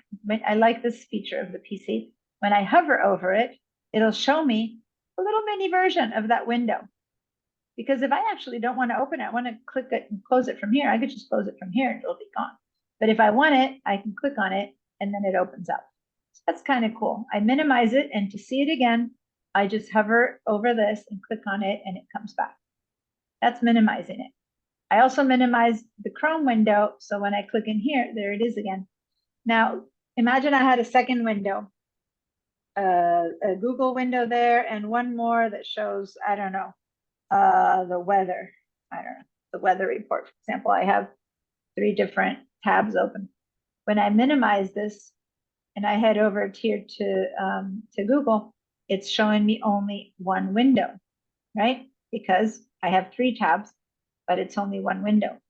Well, if I have a new window, and I'm going to not really show you how I'm doing this, but right now, never mind. I have 2 Google windows now open up. Then if I have 2 Google windows and I minimize both of them, and this isn't really a Windows thing, to say the truth, it is kind of. Then if I hover over Google, it'll show me 2 windows, right? And this is going to happen later in our apps as well, Word, whatever. It'll show me 2 different ones, and I'll go, I didn't really need that one. I'll close that one, and then I stay with this one, right? In this case, I'm going to close that one. All right, so that's minimize. How about maximize? Well, here's my minimize. Minimize in the Mac or PC is very similar. Maximize is what's different. So here's my maximize. I'm going to click on it. And this is going to maximize. It gets about as big as it can get. It's basically a fill screen. not completely fill screen because it still leaves some stuff, the taskbar stuff, but it's almost a fill screen. When I say, when I want to go back, if I minimize it from here, it minimizes, it disappears completely. So let me actually go back. So I didn't necessarily want to minimize it. If I wanted to go back to how it was, I have to hit this one, which is not maximize anymore. Now it's called restore down. And don't be tricked by that one, because restore down and minimize are two different things. Restore down just brings it back to the size that it was. Okay. Now I'm going to make this one a little bit smaller. I'm going to select this window, go to the corners. I'm going to make it quite a small window, right? And so now when I say maximize or minimize, it restores down to that last size that it was in. That's what it maximize means. So when it says maximize, you will kind of know that that means maximize, but then it'll say, maybe in the training or in the exam, it'll say restore down, and you won't know what it is. Well, you can't restore down until after you maximize. So you first need to maximize to then restore down. Does that make sense, you guys? It's like, and when you don't know what something is, if you hover over it for a second, there's the tooltip. If I just hover over this because I don't know what to do, like put my mouse without clicking, then it'll say the word maximize. So then I'll maximize. And if I don't know what that's called and I just put my mouse over it and don't click, there comes the tooltip, and the tooltip will say restore down. It's just, it's showing up, but it's kind of showing outside of the shared screen window. But anyway, that's saying restore down, but it's kind of out of the shared screen window. All right, so that's the way the maximize and minimize works. If I close it with an X, it closes it completely. If I want to open a new one, I have to open it again from the taskbar. All right, now, what if I want to put other stuff in the taskbar? Any questions before I continue? No. I'd rather not just be watched. As I said, watching is like, you know, a passive thing. You just sit there and don't do it. Actively, if you're doing it on the side, I know it's hard if you only have one window, one screen, then you get to have questions because you'll go, this worked or this didn't work or whatever. All right. Taskbar, there's so many parts to this, but over here on the left side, we have the start menu or the Windows menu, which when I hover over it says start, right? If I click on that, I get this whole big thing popping up. And in your case, you might not have these over here, by the way. These I put in there, just like I had put them in there. Let's go ahead and let me show you what this is. So this is the start menu. And the start menu is alphabetically organized, right? So here it is in alphabetical order. I have all my Adobe stuff first and yada, yada, yada. If I try to go to all the way to the W to open Word, I'm going to scroll to go to Word. And this is why I don't use this, right? But showing you. When you get here, there's Word. That's very inefficient, isn't it? To have to do that. So for the most part, unless it's something that's really up there, we don't really do that. What we tend to do is type here to search, right? And then you just type the word Word. And boom, best match at the top, you'll see the app that we need to open. So in this case, I can open it by double clicking in here, or I can click on the word open in there. Let's go ahead and for a second, open. If you don't have Word available, just watch this because you'll have it when you get to school. But I'm going to open Office. Here it is, Office Word's open, privacy options, thank you, close. Right. We're not going to work in Word today. What I want us to do is to notice that when an app is open, Word is open, look at what happened in my taskbar. This little icon now that says W is my Word icon, which wasn't there before. Anything that's open sets itself up with a little icon on the taskbar. If I minimize this, I'm not closing the app. I'm just kind of moving it aside for a little, like I'm pushing it out of my desk for a minute while I work on something else. So it stays on my taskbar. If instead I were to close this by clicking on this X, it's gone and it disappears from my taskbar as well. So next time I need to use it, I have to go all the way down here again, all the way in there and type the word word, open it up again. So this is kind of, you know, if you use Word all the time, there could be an easier way to do this. Well, one way is to pin this to the taskbar so that it stays here even when I close the app. So I'm going to right click on this little icon and I'm going to just pin it to the taskbar. There it is. So now when I close Word, I have not lost my little icon.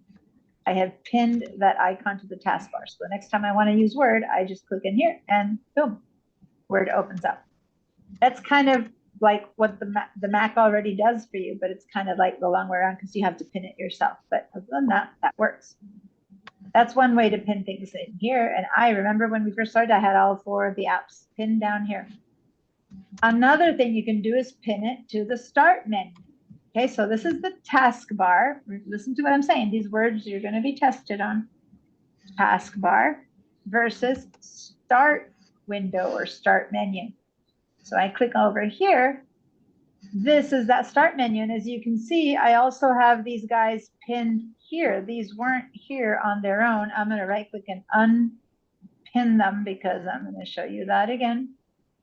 And another, so now what I can do is when I open Word, I can go to the start menu and I can search for a word, drive all the way down here to Word, and I can right click and pin to the start. Okay, so I did the whole scroll down to Word. I right click. Sorry, my menu, oh, if you're in a laptop, by the way, a right click could be 2 fingers down, or depending on if it's an older laptop, you might have some buttons in the bottom of the touch pad, and then that might be your right click. So right now I'm going to put 2 fingers down because I'm on a laptop that has that feature, and then I'm going to pin to start, and there I've pinned it to the start menu. So now I've pinned Word to the start menu and I've pinned Word to the taskbar. Both. So I don't need to do both, by the way. I could do one or the other, but that's 2 ways to then in the future, if I use Word a lot, I click over here and I just go cling and I open it from there. I don't have to go through the whole set of things. All right. Any questions about that? Everyone, I would recommend open Excel, PowerPoint, Access, Word, just pin them all down there. And at least you visited them and you pin them. And any other app you use a lot, pin them to the taskbar, pin them to the start. If you don't want them anymore, because maybe the task on the test is unpinned, so you would right click. Once it's pinned, then you can unpin. Okay. Any questions? I do have a question. I'm trying to pin it to the start menu and I thought I was following, but I got lost. So just go to the start menu and look for, so I'm going to go ahead and pin Adobe Bridge, for example, to the menu. Find the app that you need. And when you get there, you right click and you pin to start. And there it is. It pins to start. And if you don't want it in the start, you right click and you unpin from start. So you just need to find the app that you want, but you need to scroll down this way for it. Because when you look for it here, say that I look for Word over here, I guess I could pin, I could do it that way too. Good. I could type in here and I can say, look for example, Quicken.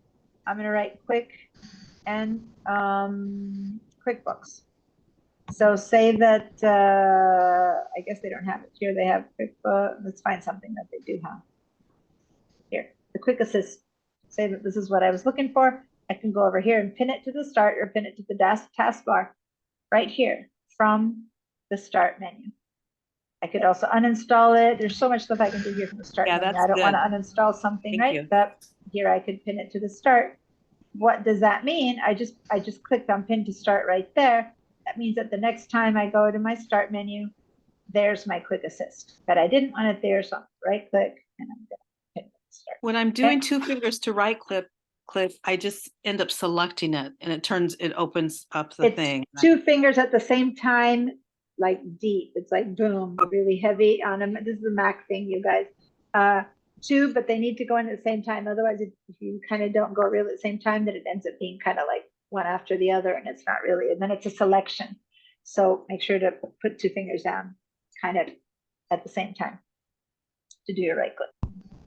Is that working? You're going to use a right click quite a bit, so want to practice your right clicking. If your Mac isn't right clicking, you might not have it set up for right clicking. Let me share my. I got it. It was a little, you're right. It was a little, I wasn't like putting them exactly at the same time because it's really sensitive. Okay. Yeah, it's very sensitive. There's plan B that you might not have had the right click enabled, and I was going to show you how to do that. But if it was, usually it's that the fingers aren't going in at the same time. Okay, great. All right, any questions, you guys, about pinning things to this taskbar or to the start bar, or how to open an app? You're going to search here. This is called Cortana. If they say search for something in Cortana or something, you would go in here to search for it. Now, you can search for other stuff, not just for apps. You could search for something that you want to find on the web. Let me put in a silly word like Dalmatians. It's not an app, it's a dog breed. So what comes up is a search on the internet, and it tells me dog breed, and it gives me choices. Search the web for a Dalmatians movie or whatever, or images of Dalmatians, right? So the task, this search bar here isn't just for opening apps. It's also for doing a quick search on the web or a quick search on your entire computer for a file. So say that I'm looking for my comp comp screenshot, right? So I think I called it comp folder structure. I think I called it. So I'm kind of putting comp folder struct, and it's kind of trying to, including research for how to organize. Nope, it's not finding it. All right, it's not finding files. Searching is was turned off. So this is probably something that result is incomplete. Probably, I don't know if the system is set up for it. We're going to do a search inside of File Explorer though, but in here in the Cortana, I guess it's not finding files. So let's do a search in the File Explorer. Let's open the File Explorer. Let's assume we completely forgot where we put things, which, by the way, if you did it recently, it's hard to do because see how a recent files is showing up? And if you just created something, there's my comp folder that I just, finished making. So if you did it 2 months ago, it might not be here anymore. But if you just did it, there it is. Anyway, say that I have no idea, zero idea of where in the world this might be. I could click here in the search and I can write in here comp folder structure. As long as I remember what I called it, that could work. And I'm going to hit return, and it's gonna not searching either. Oh, because it was searching only in the quick access, wasn't it? Did I not call it that? Yeah, I called it comp folder structure. Turning indexing. It's saying the same thing about turning indexing back on. Let's turn indexing back. I don't think I can. Oh, I was able. Indexing is not running. I don't know. This might not be working because it's VDI. Is it working for any of you guys who are not on VDI? Anyway, the search here isn't working, but whatever, that should work. If you click over here, if you tell it not to search in quick access, but you tell it to search this PC, maybe it'll work. Search, see now it says search this PC, you need to select what needs to be searched. But this isn't in this PC, this is in student drive. I wonder if it finds it in the student drive. So folder, I hit return, it's not finding it. I think I have to go all the way to student drive, but by that point I'm already in the student drive, so I don't see the point. Folder. Okay, I give up. I think oh, it found it this time, but by then I had to go all the way into the student drive. That's useless. Oh well, that goes to show how bad the search for this is. Yeah, Christina. So you had some files down here that had just numbers next to, I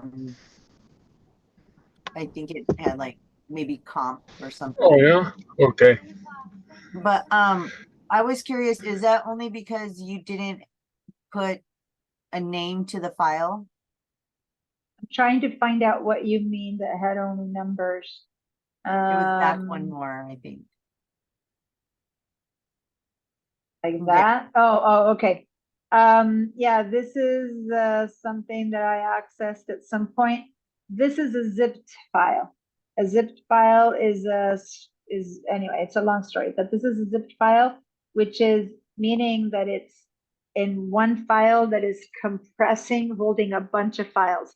Someone sent this to me and they sent me one file, but if I double click on this, can't tell, but it's like a little zipper right there on this little icon. If I double click on it, it's going to open up and I'm going to explode out, 5, 10, 20 files, however many they sent me in this one little container. And when the zip was created, it was given a code name. So that's just the name that file has. Doesn't matter if it's zipped or not, someone named this file with that code. One thing that's interesting here in the recent, what you can see is that if you don't know where things are, so this is my recent file. If I don't remember where it is, if I hover over this one for a second, it shows me the path. See how it says path student S comp 101? It's showing me that this file is in my student comp 101. When I hover over this one, it'll show me over here. It's showing me where it is too. Home, path, credit, comp. If I hover over this one, it says it's in G, shared drives, digital design technique. It's just kind of giving me a pretty good idea of the path, right? Every time it has a little slash, that means that's a full. I can't point to it. The moment I point to it, the tooltip disappears, which is kind of weird, but you can read it. It says path, it says G, semicolon, / shared drives, / digital design techniques, / download. Each time you do full tab, that's inside a folder. What this means is that the last file is inside of the shared drive, which is inside of the other. You know what I mean? You have to kind of read it back. But yeah, that's just the name that someone named this thing that they sent me, and it's in my U drive. Okay, sorry, my husband has no idea I'm teaching because for here it's 2 a.m. and he keeps. I'm going to have to answer because this is the 4th time.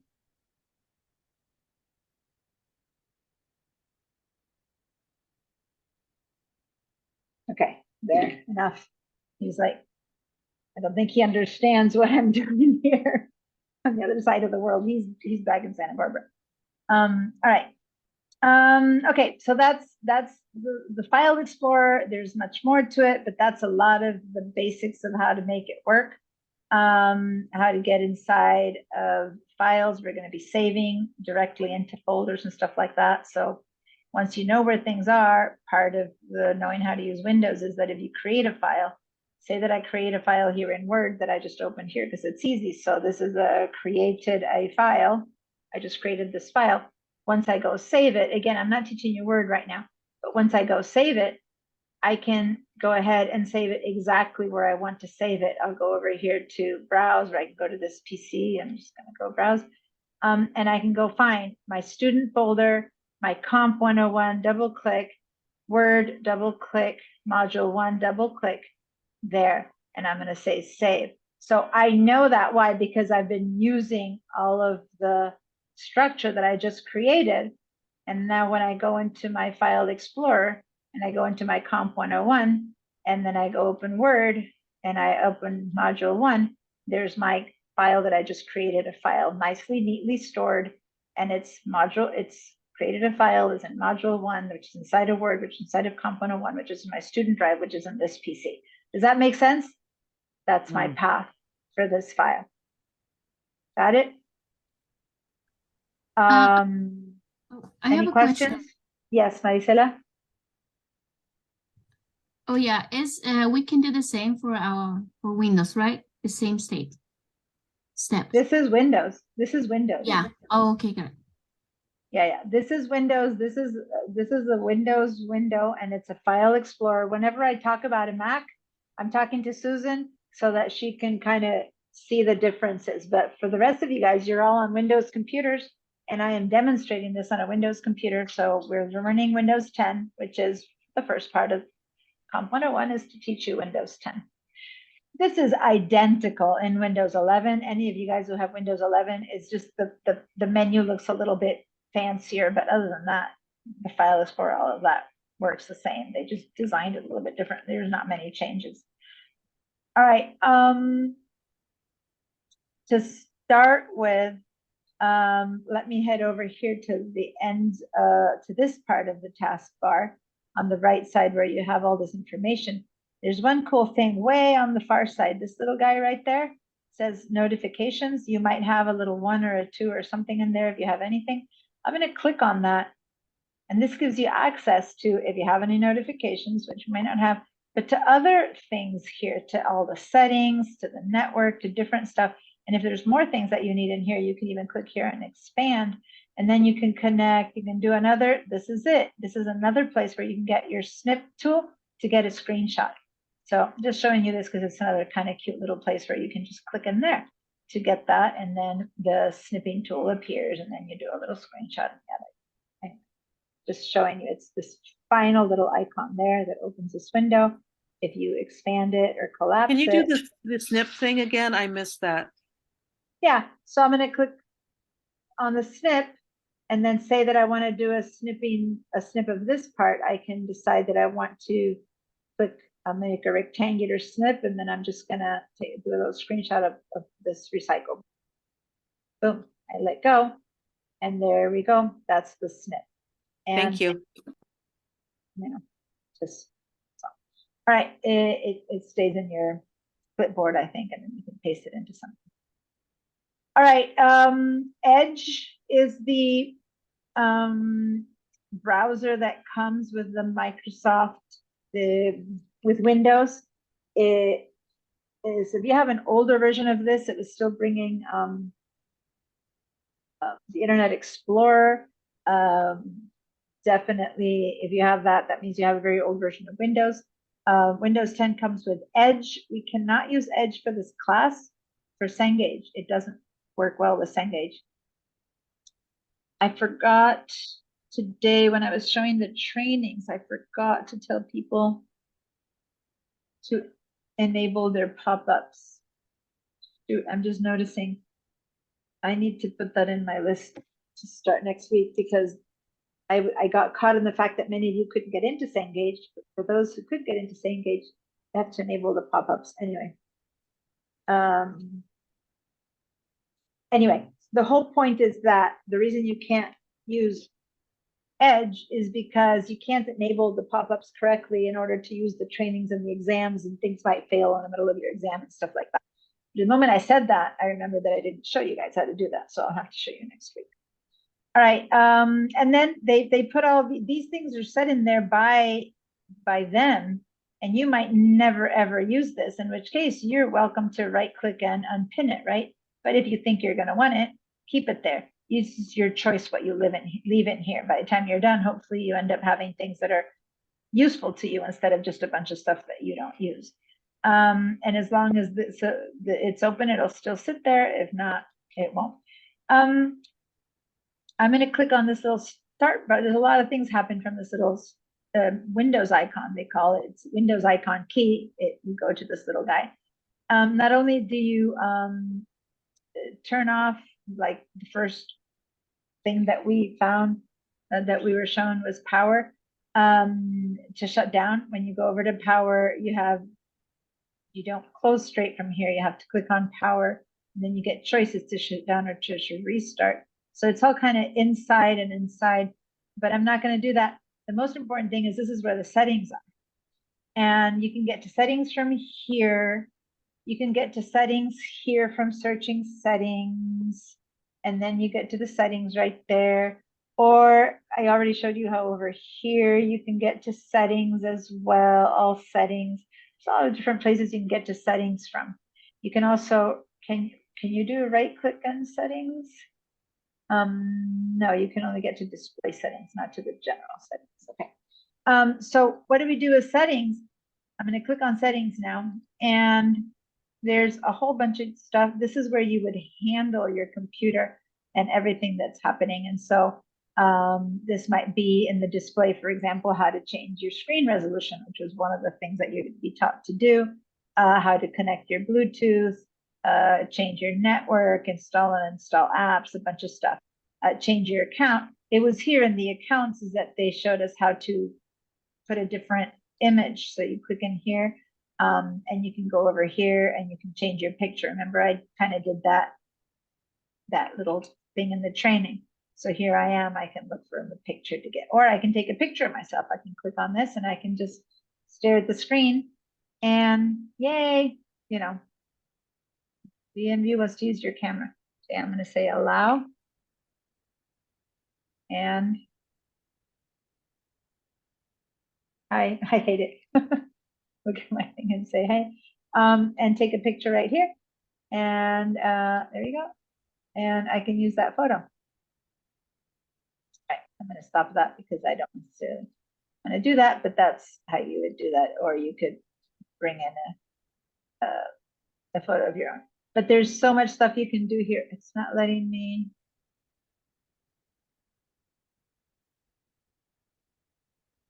I'm sorry. I was getting Macs are very careful with your privacy, and my Mac is going crazy that this VMware is trying to take my picture and is marking it that you're wrong. So I was having to say, okay. Those things don't share themselves, and that's why you weren't seeing it. All right. So this is pretty important to know how to find your settings and to move around, and but say that you want to. So here I have, for example, I can scroll up. There's a whole bunch of different stuff. Say that I go over here to network and internet to install ourselves to the internet. This is a long way if I need to change something. But where else do I find and see where I'm connected? I can head down here. And down here, there's a lot of other little things that are happening. And this little up arrow allows me to access a lot of little stuff in here. And this is also, if I hover over it, this is my graphics card setting. Move, it remove and eject media correctly, stuff like that. Google Drive. For those of you who use Google Drive in BDI, this is where Google Drive is. I doubt we'll use it in this class, but anyway, I use it in a lot of my classes, but not for you guys. All right, so click around here if you want to change the settings for your date and time. You can look at it over here, and if you don't like it, if you right click, you can actually change the taskbar settings, and go over here to the taskbar settings and then tell it I want it to show me or not show me things and stuff like that. So there's just about everything. If you right click on it, gives you choices of how to reassign and make things happen. That's probably enough of these kind of minutia. They're probably going to teach you a couple more that later they want to test you on, but those are the only ones that really matter. All right. What else? I think that's about it for the basics. Let me for a second really quickly head over to and launch this thing. It's probably signed out. Let me look at the taskbar. You guys can't see it. I'm going to share this with you so that you can see what I'm looking at. So I'm looking at the main tasks to see any that are kind of weird and different. Start an office app, sign in an app, File Explorer, close the window, display your desktop. Pin apps to the start screen, resize the window, resize the start screen. I didn't show you that one. Sign out of Windows, navigate File Explorer. I've been showing you open a folder, rename a file, a folder. See, a lot of what I've been showing you today, these are all the things that are going to move a file or folder. I think I showed you only how to move one. I showed you how to copy a file or folder, how to create one. I didn't show you the recycle bin. I did show you select contiguous files or not. I showed you that. Your folder, compress files. Compress files. This is that zip that you asked me. Someone asked me. I think Paula, you asked me. I'm not sure who asked me. What was that file that had numbers on it? And I said that's a zipped file. It's also called a compressed file, and it's going to show you how to create those. And how do you open them up is by double clicking on them. So that's how to compress files, file name extensions, minimize the window. Okay, so I basically showed you 90% of what's in the training. Now it's up to you to get good at it. Okay. Anything else you want to see or know or try before we go home for the night? in the future, when I'm with you, I want you guys doing this, okay?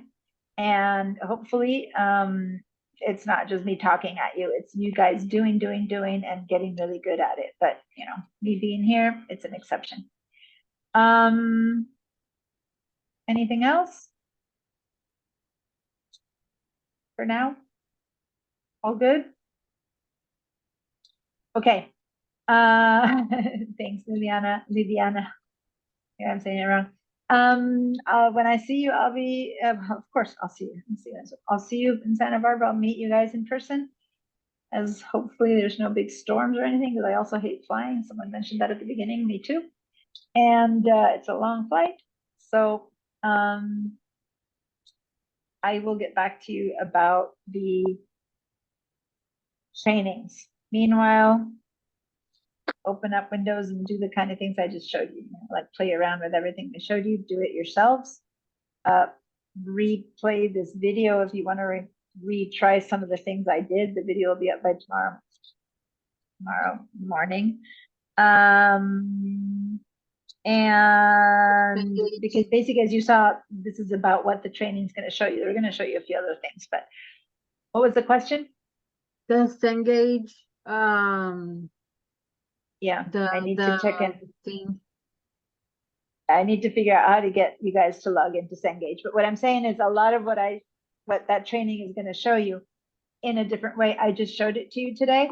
So until you get that fixed, and I'm going to try to get it done as soon as possible, then you can just basically play around with everything I just showed you, and that's 80% of what's on that training. Okay. Okay. Thank All you. right. Have Thank fun. you, Anna. See you guys soon. Night. Yeah. Safe Bye, travel. everyone. Bye. Bye.